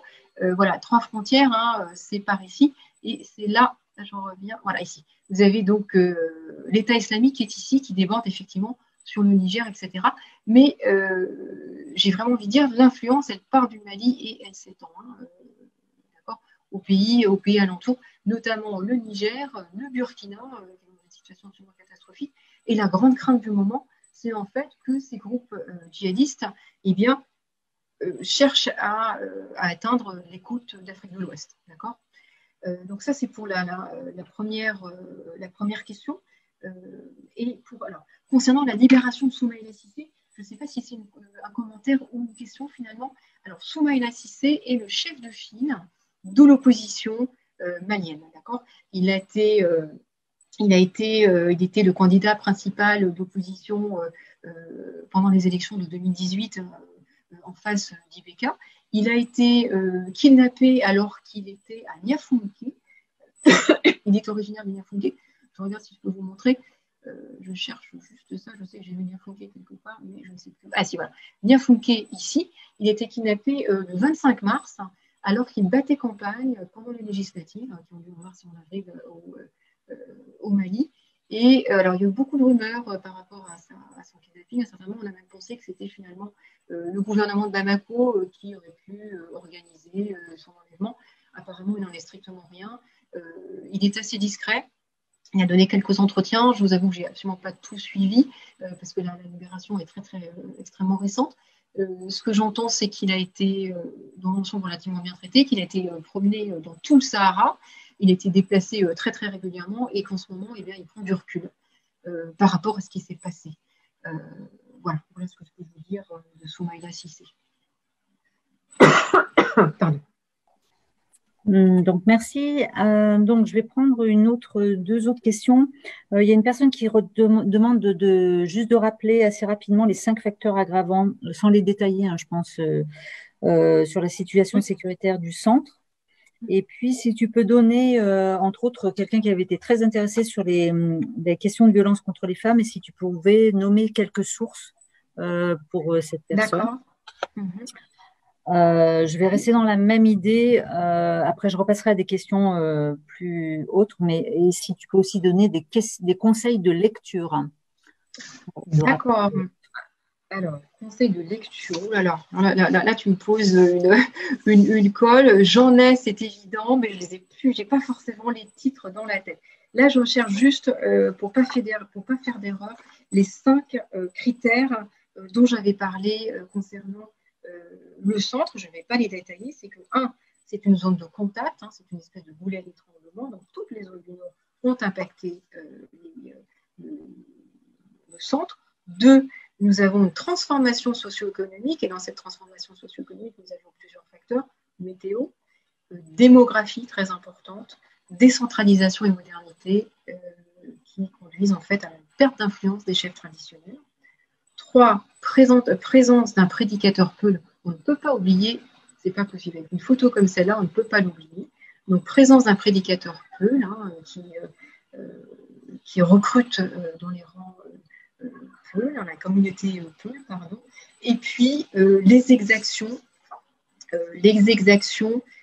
des forces armées maliennes. Ça, c'est vraiment un point, je ne finirai jamais d'insister, c'est vraiment un point fondamental. Donc, exaction des forces armées maliennes, et je ne sais plus si on en est à 4 ou 5, 6 ou 7, peu importe, mais en tout cas, mon dernier point, c'est la présence de milices Dogon, de milices Peul, de groupes d'autodéfense X ou Y, composés, alors du côté des Dogon et des Bambara, des Dozo, en fait, ce sont des chasseurs traditionnels qui, historiquement, protègent, ont un rôle de protection des villages et donc sont utilisés par les milices, en fait, pour combattre les communautés, pour de la protection, certes, mais enfin aussi pour commettre des massacres. Voilà, je pense avoir rappelé les 5 ou 6 facteurs. Alors, violence contre les femmes, parlons-en. Ça, c'est une association en France. Beaucoup des chiffres que je vous ai donnés viennent en fait d'enquêtes, je crois que le nom exact, c'est DHS, mais je ne sais plus pourquoi ça s'appelle comme ça. Alors attendez, je reprends juste ça. Oui, c'est DHS. Alors là, du coup, on a 28 too many, 28 too many. Ça, c'est une autre source. Mais la source primaire que j'ai utilisée, parce que c'est toujours important d'utiliser les sources primaires, c'est l'Institut national de la statistique qui publie des rapports, alors je crois que c'est tous les 5 ou 6 ans, sur des problématiques de démographie et de santé, et donc qui traite des questions des femmes, mais pas uniquement. Donc ça, c'est pour la partie femmes.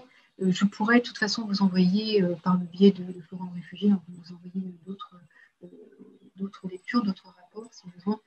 Moi, je sais que j'en ai. Vous avez UNICEF aussi, qui publie des chiffres, notamment sur les problèmes des mariages. Et puis sinon, vous m'aviez posé la question des livres. Alors, sur le Mali, vous avez énormément de livres qui vont parler des opérations françaises. Je n'ai plus en tête, et là, il faudrait que je sorte en fait de l'écran pour revoir la bibliographie que j'avais mise en place. Vous avez un livre d'Antoine Pérouse de Monclos, ou dans l'autre sens, je ne sais jamais, donc Antoine Pérouse de Monclos ou Monclos Pérouse, qui a sorti un bouquin en 2018-2019, justement sur, je crois que c'est Une guerre perdue. C'est un livre intéressant, très intéressant. Il a sorti un autre livre sur justement cette problématique du djihadisme. Là, je crois que le titre, c'est L'Afrique, la nouvelle frontière du djihadisme. C'est quelque chose comme ça, c'est la même personne. Et après, vous avez deux ou trois autres livres, mais là, je ne me souviens plus des titres qui sont sortis en 2013 et 2015. Là, il faudrait que je repasse par Forum Réfugiés, que je vous envoie ça, parce que je ne me souviens plus, tout simplement. Voilà, pour mémoire. Merci. Alors, je vais aller sur 2 questions autour de l'influence, du rôle de la France. Donc, une première question qui est quel rôle la France joue au Mali depuis le coup d'État militaire? Quelle est d'ailleurs, en regard de ça, quelle est la position du gouvernement provisoire actuel concernant la présence militaire française? Et puis plus largement, quelle est la position des pays européens par rapport à ce qui est en train de se passer? Je vais commencer par la fin. Au départ, tout le monde a condamné le coup d'État. D'accord. Ensuite, des sanctions de la CEDEAO. Au niveau de l'Union européenne, elle a arrêté en fait les missions de formation qu'elle effectue au Mali. À ma connaissance, elle n'a pas encore repris. Je peux me tromper, mais je n'ai pas vu de reprise de ces formations. Par contre, elle a annoncé, donc je pense que soit elle l'a fait là incessamment sous peu et l'information, je n'ai pas eu accès à l'information, soit elle ne l'a pas fait, mais elle va le faire. Parce que d'emblée, elle a dit que dès lors que le gouvernement était là, eh bien, elle allait reprendre ses missions de formation. Ça, c'est pour la réaction en fait de l'Union européenne. Il n'y a pas d'autres réactions pour le moment quant à la formation du gouvernement. La communauté internationale salue le gouvernement.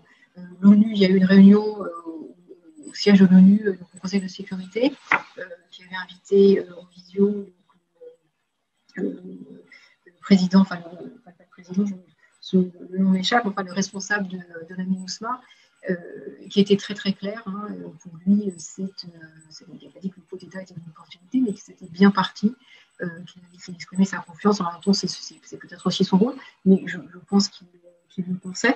Donc la communauté internationale est dans une espèce d'expectative, mais est plutôt assez confiante par rapport à ce qui est en train de se passer. Je crois qu'il y avait plusieurs questions, finalement, je terminerai par mon réponse. Il y avait plusieurs questions autour de cette présence, pas forcément la présence militaire, mais il y a une question qui m'échappe, c'est oui, c'est comment l'Union européenne, je crois, quel est finalement le rôle de l'Union européenne. L'Union européenne a des programmes, hein, soyons clairs, toute l'Europe est sur deux choses, hein, c'est la problématique de l'immigration et la problématique du terrorisme. D'accord ? Donc on est clairement sur un prisme sécuritaire, oui.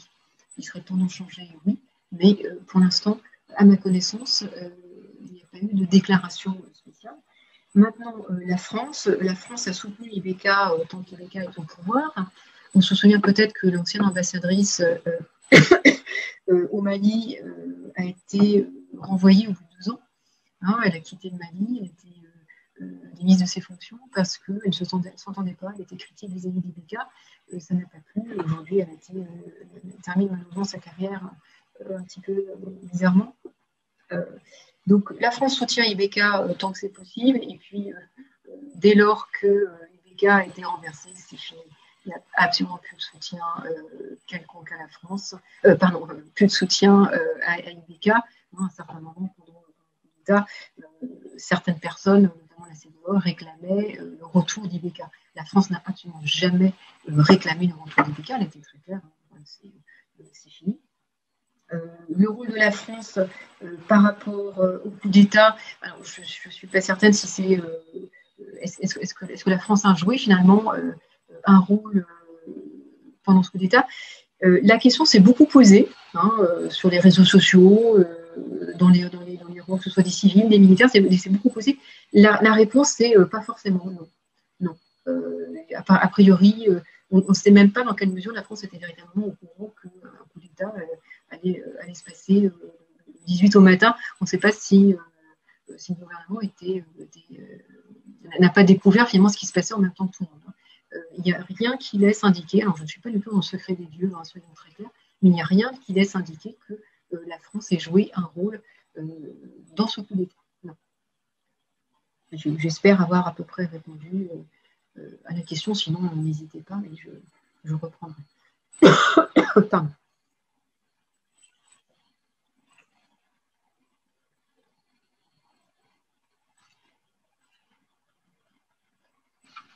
Excuse-moi. Alors là je ne vous entendais pas en fait. Sabine, je ne t'entendais pas, d'accord. Ok. J'avais perdu mon micro. Okay. Alors, deux questions peut-être qui vont se croiser aussi. Alors, est-ce qu'il y aurait un risque d'arriver au pouvoir d'un extrémiste, c'est-à-dire après les 18 mois d'intérim là, et puis qui est plus ou moins lié, mais dans cette dimension-là, est-ce que le problème sécuritaire malien vient du retour des Touaregs rebelles pro-Kadhafi dans l'armée malienne? Alors, je vais répondre. Question complexe. Alors déjà, j'ai envie de répondre. Première question, extrémiste, qu'est-ce que vous entendez par extrémiste? Est-ce qu'on est extrémiste religieux ou extrémiste djihadiste? Alors, je vais répondre pour les deux, comme ça on sera sûr de... Je pense que l'extrémisme, c'était plus par rapport à la question de la charia, enfin de l'application. Donc religieux. Oui, je pense. D'accord, ça marche. Donc, extrémisme religieux, on en a beaucoup parlé en fait pendant toute la période des 6-9 mois qui ont précédé le coup d'État. Parce que comme j'ai dit tout à l'heure, l'imam Mahmoud Dicko est un très bon orateur, il est très très influent au niveau politique, au niveau sociétal. Donc on s'est dit, beaucoup de personnes, et notamment l'Europe, l'Europe et j'ai envie de dire les Occidentaux en général, craignaient énormément que Mahmoud Dicko finalement se retrouve au pouvoir. Parce qu'il a créé une espèce de mouvement, j'en ai pas du tout parlé parce que là on rentre vraiment dans des détails très importants, enfin, à l'échelle micro, il a créé un mouvement qui s'appelle le CMAS, qui est une espèce d'association, c'est moitié politique, moitié société civile. Dès lors qu'il a créé ce mouvement, tout le monde s'est dit, ça y est, il va être candidat. Alors à l'époque, c'était 2023, et c'est toujours 2023 finalement, donc très bien. Il va être candidat en 2023. Après, il a vraiment organisé des manifestations, il a harangué les foules, rien ne se faisait sans l'imam Dicko. Ibeka a même été dit, je ne sais pas dans quelle mesure c'est exact, mais enfin, les journaux ont rapporté qu'on lui avait proposé une coquette somme d'argent pour finalement être coopté au niveau, par le gouvernement et se taire, et donc faire taire la rue, ce qu'il aurait refusé.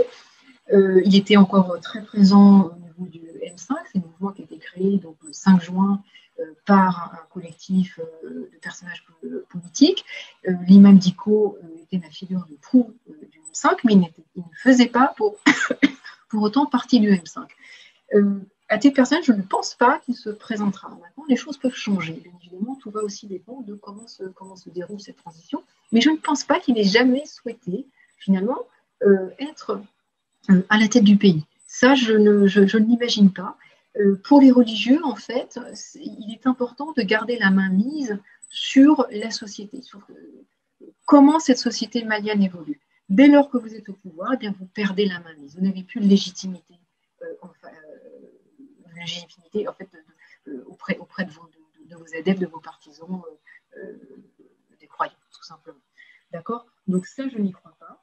Et puis, pour répondre à la problématique du retour des Ichoumars, donc ceux qui étaient partis en Libye et puis crise libyenne, retour au Mali. Alors, très peu en fait de ces personnes ont été intégrées à l'armée malienne, hein, l'armée, ce qu'on appelle les FAMA, les forces armées du Mali. Et puis deuxièmement, si elles ont joué un rôle, elles ont aidé les mouvements rebelles. Hein, c'est pas l'armée malienne, c'est plutôt elles ont rejoint les mouvements rebelles. Oui, vous avez raison, effectivement, ça a joué un rôle, mais c'est juste un rôle. Ça n'est pas, c'est quelque chose qui a participé d'une grande vague, mais pas plus, j'ai envie de dire, que ça. Voilà. Ce qui a, pour continuer un petit peu, en fait, hein, ce qui a vraiment déclenché cette grande vague, c'est la présence de la circulation des armes, oui, en lien avec la Libye, ça oui. C'est aussi la présence de personnes qui ont un savoir-faire, hein, dans la matière militaire, hein, donc les djihadistes. C'est le fait que, les accords de paix signés avant, que toutes les promesses qui ont été faites n'ont jamais été tenues. Hein, chaque rébellion touareg se nourrit des précédentes. Et voilà, on arrive au mouvement de 2012. C'est aussi une opportunité. Il ne faut pas oublier que c'était une opportunité en lien avec la présence de ces mouvements djihadistes. D'accord. Juste, Marie, fais bien attention de rester près du micro parce qu'il y a des moments où ça disparaît. D'accord.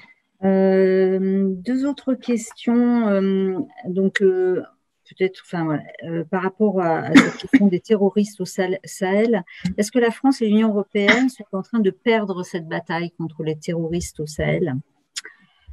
Et puis, je vais te poser cette question après, c'est à toi de choisir si tu veux y répondre. Quel est votre point de vue sur la libération des djihadistes en échange de l'opposant Cissé et de Petronas? Alors, est-ce que nous sommes en train de perdre la bataille? Je pense que la bataille, elle est perdue. Ça fait un petit moment qu'elle est perdue, cette bataille. Ce n'est pas juste la France qui a perdu cette bataille, ce sont tous les Occidentaux. C'est une évidence. Hein, je vous remets la carte, hein, elle parle d'elle-même. La voici, voilà où on en est aujourd'hui. D'accord? On en est ici avec cette fameuse zone des trois frontières, avec une expansion au Burkina, une expansion au Niger. Si vous regardiez les cartes du MAE, du ministère des Affaires étrangères, au Bénin, au Togo, au Ghana et en Côte d'Ivoire. Alors, Côte d'Ivoire, je ne me souviens plus exactement. Mais en tout cas, Ghana, Bénin, j'en suis quasiment sûre à 99%. Et bien, vous verriez que toute cette zone ici est complètement en rouge. D'accord? Donc, il y a les groupes terroristes couvrent davantage le territoire. Nous avons clairement perdu cette guerre au Sahel. Ce n'est pas que la France, encore une fois, ce sont tous les Occidentaux. Et les militaires en ont parfaitement conscience. Ils savent très bien, ils savent parfaitement que cette guerre ne peut pas être gagnée par les armes, qu'il faut une volonté politique et qu'il faut investir dans la gouvernance du pays. D'accord ? Donc ça, c'est la réponse à la première question. Alors, ce que je pense de la libération, effectivement, j'ai envie de dire, il est encore un petit peu tôt pour en parler. En fait, vous me faites penser, je ne sais pas qui a posé cette question, mais vous me faites penser à une réflexion. J'ai vu passer sur Twitter que finalement, eh bien, pour une fois, on n'a rien dit de justement des collatéraux qui ont été offerts en retour de cette libération. C'est la première fois et c'est peut-être une bonne chose finalement parce qu'on a libéré 4 personnes, on a vu qu'il en restait, enfin on a libéré 4 personnes. Parmi ces 200 personnes, alors plutôt que de les appeler des djihadistes, on va dire 200 personnes du Nord, certains n'étaient pas des djihadistes, hein, d'après ce que je comprends. C'est plutôt soit des petits bandits, voire des personnes tout simplement qui étaient au mauvais endroit, au mauvais moment, qui étaient tout à fait innocentes. Après, oui, vous avez des grands djihadistes, moi je ne me souviens plus de leur nom, qui ont été libérés. Je ne sais pas ce qui va se passer. Là, il est difficile de savoir. Je sais que là, en général, vous avez des rançons. Les pays disent non, on ne paye pas de rançon. Les Italiens, on sait depuis longtemps qu'ils payent des rançons. J'imagine que la France aussi. Donc, il y a beaucoup. Alors là, par contre, l'information que je peux vous apporter, c'est que la France a joué un rôle mineur dans la libération qui vient de Sophie Petronin. Voilà. Ça, c'est l'information que j'ai eue récemment. Et au-delà de ça, qu'est-ce qui va se passer? C'est très difficile d'y répondre. Comme je vous l'ai dit tout à l'heure, je pense que certaines sommes va être distribuées. Hein, on est sur une logique de razzia en fait, dans le Nord. Hein, quand vous faites une razzia, donc quand vous arrivez, vous prenez un petit peu tout ce qui se passe, tout ce qui est à portée de main. Hein, vous êtes à dromadaire, ou alors maintenant vous n'êtes plus tellement à dromadaire, vous êtes plutôt en pick-up. Mais donc vous prenez tout ce qui est à portée de main et quand vous rentrez dans la communauté qui est la vôtre, eh bien vous distribuez. D'accord ? Donc ça, c'est la logique du bandit social, des razzias. Par contre, ce que je veux dire sur cette question, c'est pas tellement. Ce qui est intéressant, c'est finalement, est-ce qu'on est, et là, je n'ai pas forcément de réponse à vous apporter, mais est-ce qu'on est en train de commencer à négocier avec les djihadistes? Je pense qu'elle est là, la question. D'accord ? Et ça, pour l'instant, j'ai pas de réponse. Mais ça fait longtemps qu'au Mali, la question se pose. Et la France était, et elle est certainement encore aujourd'hui, était tout à fait opposée à négocier avec les groupes djihadistes.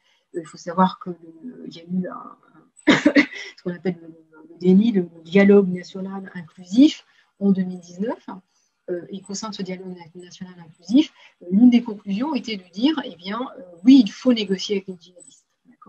La junte, quand elle a pris le pouvoir, a dit qu'elle allait se baser pour gouverner sur ce dialogue national inclusif. Voilà. C'est tout ce que je peux vous dire, ce sont les seuls éléments que je peux vous apporter. Mais si effectivement on commence à négocier avec les djihadistes, alors là, les choses vont évoluer. Je ne sais pas dans quel sens, mais en tout cas pour les femmes, je ne suis pas certaine que ce soit très positif. Voilà. Mais d'un autre côté, ça peut aussi débloquer la situation, parce qu'on voit bien que ça va nulle part. Voilà. J'espère avoir répondu en gros aux 2 questions. Merci. Alors, je vais revenir sur 2 questions qui sont sur la situation des femmes. Oui. Est-ce que tu pourrais parler des situations de risque pour les femmes sur les routes migratoires? Quelle violence elles peuvent subir en partant et dans quelles conditions, en fait, entre autres, elles parlent. Ouais. Et puis, une deuxième question par rapport aux femmes, par rapport à la condition des femmes. Est-ce que la condition qui n'est déjà pas très brillante, comme tu nous l'as vu, oui. Est-ce qu'il y a un risque de dégradation avec justement cette montée en puissance de la charia? Alors, je vais commencer par la deuxième question. Oui, bien sûr. Si véritablement, si le Mali devait adopter la charia, ce qui n'est pas le cas pour le moment, hein, bien évidemment, les femmes seraient les premières victimes. Ensuite, oui, charia, soumission de la femme. Quand vous êtes à Bamako, en fait, vous voyez des femmes qui arrivent du Nord, qui ne sont pas du tout des femmes qui suivent un courant rigoriste, et vous les voyez arriver mais complètement voilées, et dès qu'elles arrivent à Bamako, elles retirent tout, parce que dans le Nord, c'est quelque chose d'obligatoire. Il faut savoir que dans le Nord, par exemple, quand les djihadistes étaient présents, ils dispersaient les foules à coups de fouet. D'accord ? C'est comme ça que ça se passe. Donc oui, bien évidemment, si la charia est mise en place, et même sans parler de la charia, parce que pour l'instant, on n'est quand même pas dans une logique où le Mali va imposer la charia. Même en imaginant que l'on négocie avec les djihadistes, pour le moment en tout cas, l'État reste Mali reste un État laïque, et c'est clairement précisé dans la Constitution. Donc passer à un État, à un droit basé sur la charia, c'est quand même un pas énorme, hein, qui serait fait. Pour l'instant, rien n'indique que ça va se passer. Mais oui, la charia pose des problèmes en termes de protection des femmes, telles qu'on l'entend nous. Deuxième question, les routes migratoires. Alors, les routes migratoires, je n'ai pas forcément de réponse très, très précise à vous apporter. Ce que l'on sait, c'est... Alors, si, il y a une chose dont je n'ai pas parlé, ce sont les viols. Les viols collectifs, les viols par les forces armées. Et quand vous lisez les rapports de l'ONU, quelqu'un posait des questions tout à l'heure, les rapports de l'ONU, les rapports de la MINUSMA vont donner énormément d'informations par rapport à ce genre de choses. Enfin, ils vont vous donner l'information qu'ils ont eux, qui est déjà beaucoup plus importante que ce que l'on a nous en général. Donc, viol par les forces armées. J'insiste sur le fait que tous les groupes, il n'y a pas que les extrémistes qui commettent des exactions. Vous avez des viols qui sont commis par les groupes armés signataires des accords de paix, vous avez des viols commis par les milices, et vous avez des viols commis par les forces armées maliennes, mais là, comme par hasard, c'est un énorme tabou. D'accord. Alors, j'avais noté quelque part, mais là, je vous avoue que je ne me souviens plus exactement, je vais essayer de retrouver la fiche qui vous parle de ça. Il y a, je crois qu'il y avait... je crois que l'ONU a fait part entre 8 et 15 cas de viol depuis début janvier, soyons très clairs. Il y a un tabou par rapport au viol. Les femmes, de toute façon, n'en parlent pas. Vous êtes dans une société extrêmement fermée par rapport à ce genre de choses. Pour moi, il est évident que les chiffres ne valent rien. Hein, je crois que c'est pour ça que je ne vous les ai pas du tout donnés. Ils ne sont pas représentatifs, certainement, de ce qui se passe sur le terrain. Voilà. N'oubliez pas que 68% des femmes battues n'en parlent pas. Okay. Donc, en cas de viol, je pense qu'on en parle encore moins. Donc, route migratoire, les risques sont ceux-là. Hein, ce sont des risques de viol. Je n'ai pas d'autres éléments sur la question. Ok, merci. Des petites questions. Bon, ce sera un petit peu mélangé, mais c'est pas grave. C'est pas grave. Alors, comment, en fait, quelle serait un peu la stratégie des djihadistes par rapport au territoire, de la manière dont s'implanter dans tel ou tel endroit? Est-ce qu'il y a une stratégie? Est-ce qu'on la connaît? Voilà, je veux dire, ou est-ce que finalement c'est juste de prendre tout le territoire, peut-être? Oui, alors ça pose débat, en fait, ça pose question. La grande question en 2012, c'était justement, parce que vu que ça ne s'est pas passé, on ne sait pas ce qui se serait passé si Serval n'était pas intervenu. Clairement, on a vu les djihadistes déferler sur le centre, et puis à un certain moment, ils se sont arrêtés. Est-ce qu'ils seraient allés jusqu'à Bamako? C'est pas certain, ça pose question. Voilà. Et je pense qu'on n'aura jamais de réponse à cette question parce que on est intervenu et donc la France très rapidement a libéré toutes les villes du Nord. Et donc du coup, les menaces djihadistes se trouvent plutôt dans les campagnes, plutôt dans les villes. D'accord. Alors en termes de territoire, je pense que oui, l'objectif, c'est de s'étendre. On l'a vu, on est parti du Nord Mali. Maintenant, on est au Niger, au Burkina. Le Burkina est un pays extrêmement calme. Il y a plusieurs années, on pouvait aller au Burkina sans aucun problème. J'y suis allée, vraiment en tant que touriste, c'est aucun problème. Aujourd'hui, c'est fini. C'est totalement fini. Et surtout, ce que l'on voit, en fait, cette année, c'est des zones, que ce soit au Burkina ou au Bamako, qui n'étaient pas du tout touchées par des attaques djihadistes et qui le sont. Et c'est notamment, si on reste sur le Mali, ça va être notamment la région, le cas de Caille. Il n'y avait jamais eu d'attaque à Caille, et je crois que c'est en mars, je ne me souviens plus exactement de la date, il me semble que c'est mars ou avril, où Caille a subi 2 attaques djihadistes. C'était jamais arrivé. Récemment, je crois qu'il y a eu encore une autre attaque. Et puis, ça va être la même chose sur la sous-région.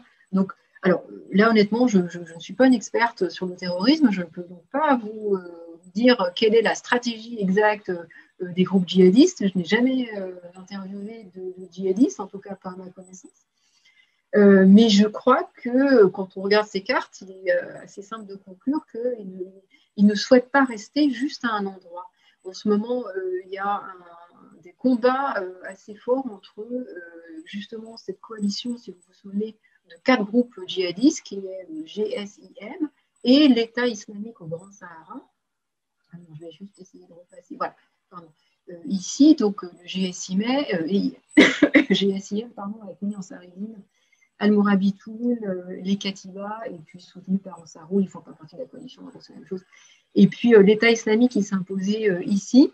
J'avoue que j'ai moins de connaissances sur l'État islamique, en tout cas qui est au niveau des 3 frontières. C'est lui qui serait responsable des exécutions des jeunes français et nigériens au Malut. Donc il y a un combat de territoire entre les deux, mais voilà. Mais je ne pense pas qu'ils se contentent d'une seule région. En tout cas, ça n'en prend pas du tout. Voilà, je ne crois pas. Ok. Une autre petite question. Que pensent les Maliens? Alors, on ne parle pas du gouvernement, ou les Maliens de la présence de l'armée française encore aujourd'hui. Est-ce que c'est bien vu, pas vu? Alors, tout à l'heure, quand j'ai commencé mon introduction, quand j'ai parlé de la déferlante 2012, etc., j'ai dit que c'était la belle époque. Quand on est arrivé en 2013, Serval arrive, nous sommes des sauveurs. Ça fait longtemps que c'est terminé. Ça fait longtemps que c'est terminé. Vous avez un certain nombre de manifestations contre la France, qu'on voit régulièrement à Bamako. Alors, ce ne sont pas forcément des manifestations qui regroupent des milliers et des milliers de personnes, mais enfin, on voit quand même très, très régulièrement des manifestations anti-françaises pour 2 raisons. Si vous vous posez la question de qu'est-ce que pensent les Maliens, 2 raisons. Première raison, c'est finalement vous êtes là et vous servez à quoi? Parce que le terrorisme gagne en terrain. D'accord.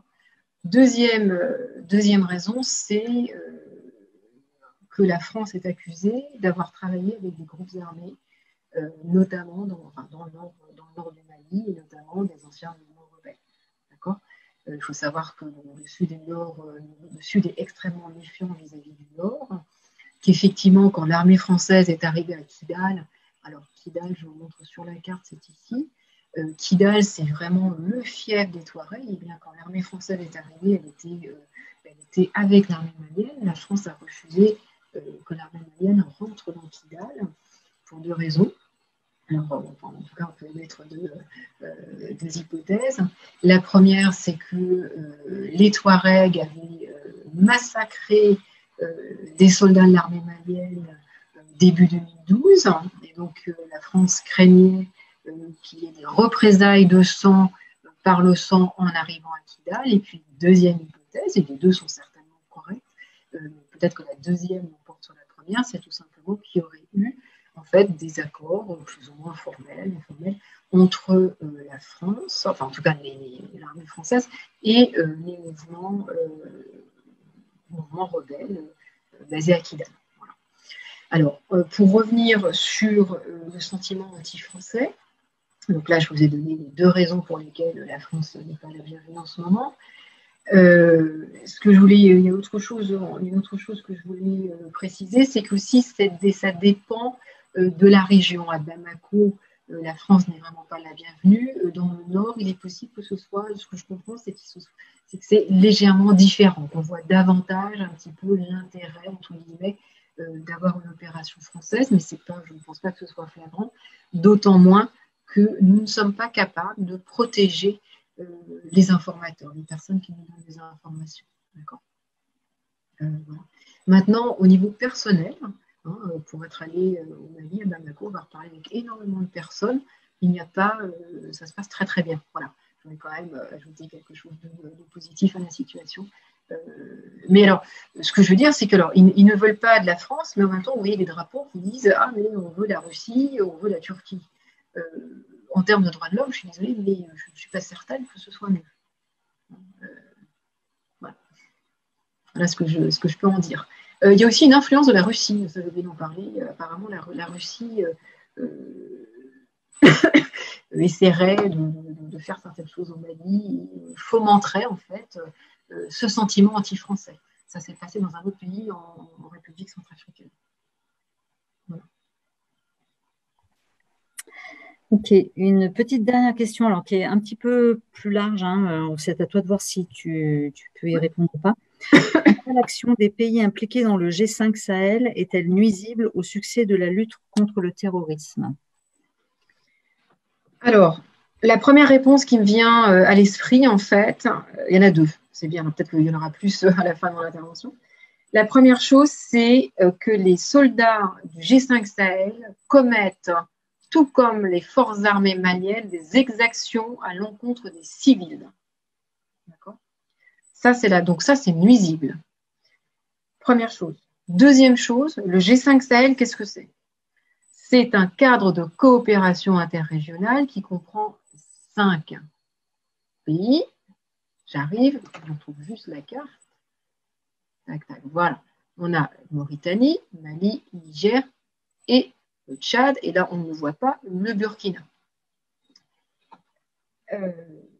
Donc, cadre de coopération interrégionale, 5 pays, qui est censé, en fait, bien évidemment, avoir des troupes au sol, mais qui se décline aussi en action de développement au sens large du terme, donc j'inclus la gouvernance. Or, aujourd'hui, ce que l'on voit, c'est que le G5, en fait, alimente uniquement sa composante force conjointe du G5 Sahel, donc FC G5, au détriment du développement, au détriment de la gouvernance. Hein, donc, il y a vraiment, on retombe sur ce prisme sécuritaire important. Et là, ce sont les deux points qui me viennent à l'esprit. Maintenant, n'attendez pas énormément du G5, j'ai envie de dire. Hein. On parle beaucoup du G3, du G2. Il y a certains pays, le G3 étant Mali, Niger, Burkina, ce sont des mauvais élèves. Le G2, alors vous allez me dire, je ne suis pas d'accord, je vais vous expliquer. Mauritanie, en bon élève, on a la Mauritanie et le Tchad. Bon élève, attention, bon élève d'un point de vue militaire, et militaire qui ne connaît pas les droits de l'homme, hein, notamment au Tchad. Vous avez une armée tchadienne qui effectivement qui connaît son métier, hein, qui a une grosse expérience avec les problèmes de Boko Haram, etc. C'est une armée qui fonctionne bien dans ce sens, mais qui est totalement lamentable au niveau des droits humains. Une chose que, puisqu'on parle beaucoup de l'armée, une chose que je voudrais rajouter, c'est par exemple quand vous avez des interventions françaises avec les forces armées maliennes, eh bien les forces armées maliennes, les FAMA, ne commettent pas d'exactions. Hein. Vous avez, avec l'opération, vous avez des conseillers juridiques qui sont déployés au sein pendant ces opérations, et donc qui sont là pour conseiller sur justement les droits de l'homme, etc. Quand les FAMA, par contre, effectuent des opérations seules, eh bien, là, il n'y a pas du tout de conseiller juridique et c'est là que toutes les exactions se passent. Il me semblait que je voulais rajouter un point, mais là, tout de suite, ça m'échappe. Donc, les armées du G5, attention, parce que même quand elles sont compétentes au niveau pratique de la chose militaire, elles ne connaissent toujours pas les droits humains et elles commettent des exactions hein, qui viennent renforcer ce sentiment d'insécurité, etc. Ok, une question qui vient d'arriver. Là, pensez-vous qu'une paix durable est possible au Mali sans l'indépendance ou du moins sans l'autonomie de cette zone? Sabine, est-ce que tu peux reprendre le début de ta question? Parce qu'en fait, j'ai toussé au même moment et du coup, je n'ai pas entendu. Pas de problème. Donc, pensez-vous qu'une paix durable est possible au Mali sans l'indépendance ou du moins sans l'autonomie de cette zone? Oui, aujourd'hui, j'ai envie de dire oui. Ça n'était pas forcément à l'époque, effectivement. On a bien vu que la CMA, coordination du mouvement de l'Azawad, donc coalition signataire du Nord, dès que la junte a pris le pouvoir, elle a dit d'accord, c'est super, merci de penser à nous, parce que tout de suite la junte a fait un geste en faveur de la CMA en disant qu'ils seraient inclus, qu'ils seraient là, etc. Et la CMA a répondu, en gros, elle a fait un communiqué disant oui, bah, merci, mais attention, si les choses n'avancent pas comme on le souhaite, c'est-à-dire rapidement, donc si les accords de paix ne sont pas mis en place, nous, on va demander l'autonomie. D'accord ? Donc, il y avait une espèce de petite menace. Aujourd'hui, ce que l'on voit, hein, je l'ai dit tout à l'heure, c'est que la CMA est rentrée au gouvernement malien. C'est la première fois. Et ça, c'est vraiment une avancée énorme. Hein. Il faut se rendre compte que depuis que les accords de paix ont été signés, donc en 2015, il n'y a que 23% des mesures prévues qui ont été mises en place 5 ans plus tard. C'est rien. D'accord ? Donc, les Touaregs ont tout à fait le droit de réclamer plus. Puis durable, alors durable, c'est peut-être le mot durable qui pose le plus problème. J'ai envie de dire, en ce moment, il y a vraiment un espoir par rapport à ça, parce qu'ils ont rejoint le gouvernement. D'accord ? Maintenant, soyons clairs aussi, il y a énormément de choses à faire, dans le sens où l'armée malienne, par exemple, ne rentre quasiment pas dans Kidal. On se souvient que Kidal, c'est vraiment un fief touareg, et ils ont des postes, en fait, autour de la ville, mais il faut très, très peu d'incursions dans la ville. D'accord ? Donc, on n'y est pas. Mais il y a aussi une chose très importante à prendre en compte par rapport à cette paix durable. Et vous avez raison de parler de durabilité, puisqu'on a eu 5 rébellions touaregs. Hein, si on commence par la première, qui était l'encontre de l'occupant français au début du XXe. Eh bien, j'ai pas fini de mes pensées, mais ça va revenir.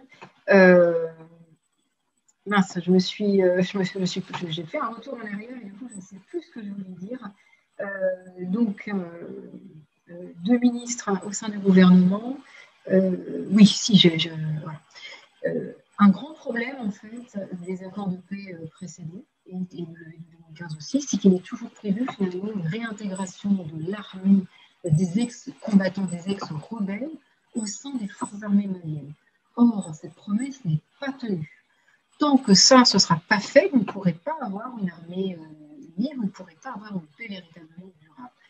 Là, avec 2 ministres, même s'ils n'ont pas de portefeuille régalien, avec 2 ministres au gouvernement, on peut espérer qu'enfin, cette réintégration des anciens combattants à l'armée nationale qui est demandée depuis le départ soit vraiment mise en place. Voilà. C'est ce que je peux vous dire par rapport à votre question.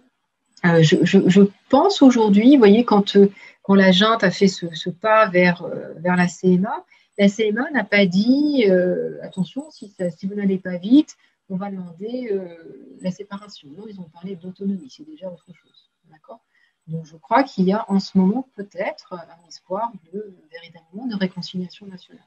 Mais il faut que les soldats soient réintégrés et que le gouvernement malien puisse exercer sa souveraineté, ses fonctions régaliennes sur tout le territoire, ce qui n'est pas le cas aujourd'hui. On l'a vu en avril ou en mai, quand en fait, la CMA a libéré, s'est octroyé en fait des pouvoirs régaliens qu'elle n'avait pas, en libérant des détenus, des géoles maliennes. Pardon. Une petite dernière question là qui est arrivée, enfin, c'est-à-dire qu'en fait, on a fait spécifier parce qu'il y avait une question qui ne nous paraissait pas claire au départ. En fait, il y a quelqu'un qui pose la question de l'influence finalement de cette situation autour de la charia, les prédicateurs, jusqu'en France. C'est-à-dire, est-ce que la personne parle de dire qu'on sait qu'il y a des prêches religieux en France qui reprend les substances de ceux des prédicateurs, entre autres, qui défavorisent les femmes. Est-ce que ça, c'est plus visible? Est-ce que c'est plus... Alors après, voilà, je ne sais pas si tu as la réponse. Là, on parle de la situation en France. Je ne suis pas certaine de comprendre la question. J'ai l'impression, en fait, que l'influence, effectivement, des prédicateurs sur les prêches dans les mosquées en France vient principalement, en réalité, d'Afrique du Nord et nettement moins, voire pas du tout, du Mali. Ça, c'est ce que je crois savoir. Je n'ai pas plus d'informations sur le sujet. Hein, je crois véritablement que c'est si influence il y a, eh bien, je crois que ça part de l'Afrique du Nord, à vérifier, hein, mais il me semble que c'est plutôt ça. Là, pour le coup, je ne crois pas que le Mali, quand on parle des prédicateurs, alors, déjà, j'ai employé le mot prédicateur dans le cas de Koufa. Lui, il n'y a pas du tout c'est un djihadiste, il n'y a pas d'influence. En tout cas, je ne pense pas. Là, il faudrait vraiment poser la question à quelqu'un qui est beaucoup plus expert sur les questions de terrorisme. Et puis, si on s'intéresse à l'imam Dicko, je n'ai pas l'impression qu'il y ait d'influence quelle que soit. Non. Alors, je ne t'entends plus, Sabine. Non, oui, c'est bon. Je n'avais pas mis mon micro, c'était un petit peu normal. Une petite question. Est-ce qu'on peut parler d'une balkanisation, en fait, au Sahel? Et puis, une autre question qui arrive là juste maintenant. Avez-vous des contacts avec la diaspora malienne en France? Oui. Alors, pas récemment, mais oui, je connais quelqu'un qui s'occupait en fait du mouvement M5 France, en fait, qui est basé à Paris. Oui.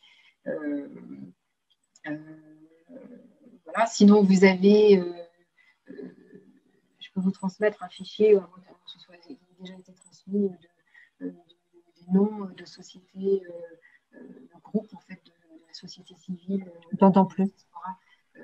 Malienne. Donc, oui, je ne sais pas où veut aller la question en fait. Est-ce que j'en connais? Oui, mais je ne sais pas ce qu'il y a derrière cette question finalement, donc je ne peux pas tellement en parler. Balkanisation au Sahel.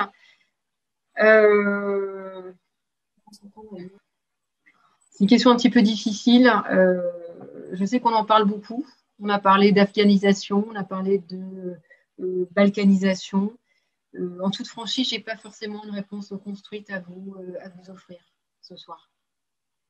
Ouais, je préfère mettre un joker. Ok. Une dernière question, je pense. Est-ce qu'on doit s'attendre à une augmentation de la demande d'asile en provenance du Mali? Alors, je vous ai donné tout mon exposé en fait autour du fait que nous sommes dans une insécurité physique, insécurité humaine croissante. Maintenant, comment les Maliens, les Maliennes, les mineurs vont réagir, je ne sais pas. Je ne peux pas savoir. Tout ce que je sais aujourd'hui, c'est que nous sommes dans une situation extrêmement difficile pour eux et qu'il y a un risque effectivement de l'augmentation de la demande d'asile. Maintenant, est-ce que c'est dans l'année qui vient, dans les 6 mois qui viennent, dans les 2 ou 3 ans, ça je ne sais pas. Tout va aussi dépendre de la mise en place de la transition. Est-ce qu'on va vers des réformes positives? Est-ce qu'on va vers au contraire une militarisation de la politique? Est-ce qu'on va vers une ouverture des libertés pour les femmes et pour les droits civils et fondamentaux? Est-ce qu'au contraire, on va plutôt vers une fermeture? Là, je pense qu'il faut laisser un petit peu de temps au temps, voir comment cette transition se met en place. Et ce que j'ai juste envie de dire, c'est que potentiellement, en tout cas, oui, il y a un potentiel pour les demandes d'asile plus importantes. Et ce que je vais rajouter quand même, c'est que vous vous souvenez, alors je remets la carte d'où se trouve Caille. Caille qui est ici, hein, et j'ai dit tout à l'heure que c'était la première fois que nous avions affaire à des attaques terroristes dans cette région de Caille, qui est déjà qui a déjà un réseau de migration important. Donc on peut peut-être s'attendre effectivement à ce qu'il y ait une augmentation des migrants en provenance de Caille. Et puis moi j'ai envie de dire en provenance du centre, oui. Maintenant après la décision, ça c'est autre chose. Mais on peut oui s'attendre à ce genre à une augmentation. Ok, je te remercie. Donc voilà, on a pris, je pense, le maximum de questions. Je vais juste répondre à une question qui est plus d'organisation. Enfin, on a eu des questions sur les sources. En fait, on va se proposer, préparer de notre côté peut-être en collaboration avec toi, Marie, juste un petit récapitulatif de quelques sources et qu'on mettra sur le site avec de toute façon le lien sur la vidéo. Voilà, et je réponds aussi à la demande. En fait, on partage pas le PowerPoint. Voilà, on est désolé, ça reste à notre niveau. Voilà, donc j'espère que cette conférence a été intéressante pour chacun. Il y a beaucoup vraiment, enfin en tout cas nous on a plus de 100 personnes qui nous ont suivis en direct sur Zoom et je ne sais pas sur Facebook. Que maintenant en plus la vidéo est de toute façon visible sur YouTube et sur le site. Voilà, donc à partager, n'hésitez pas avec vos collègues, avec des gens qui n'ont pas pu se libérer ce soir. Et puis, on va se retrouver, j'espère, une prochaine fois. Et merci beaucoup, Marie, de cette intervention. Je sais que c'est pas facile d'être devant un écran pour parler à des centaines de gens. Donc merci de cet exercice. Et puis, très, très bonne soirée à vous tous. Merci, bonne soirée. Au revoir. Merci, au revoir.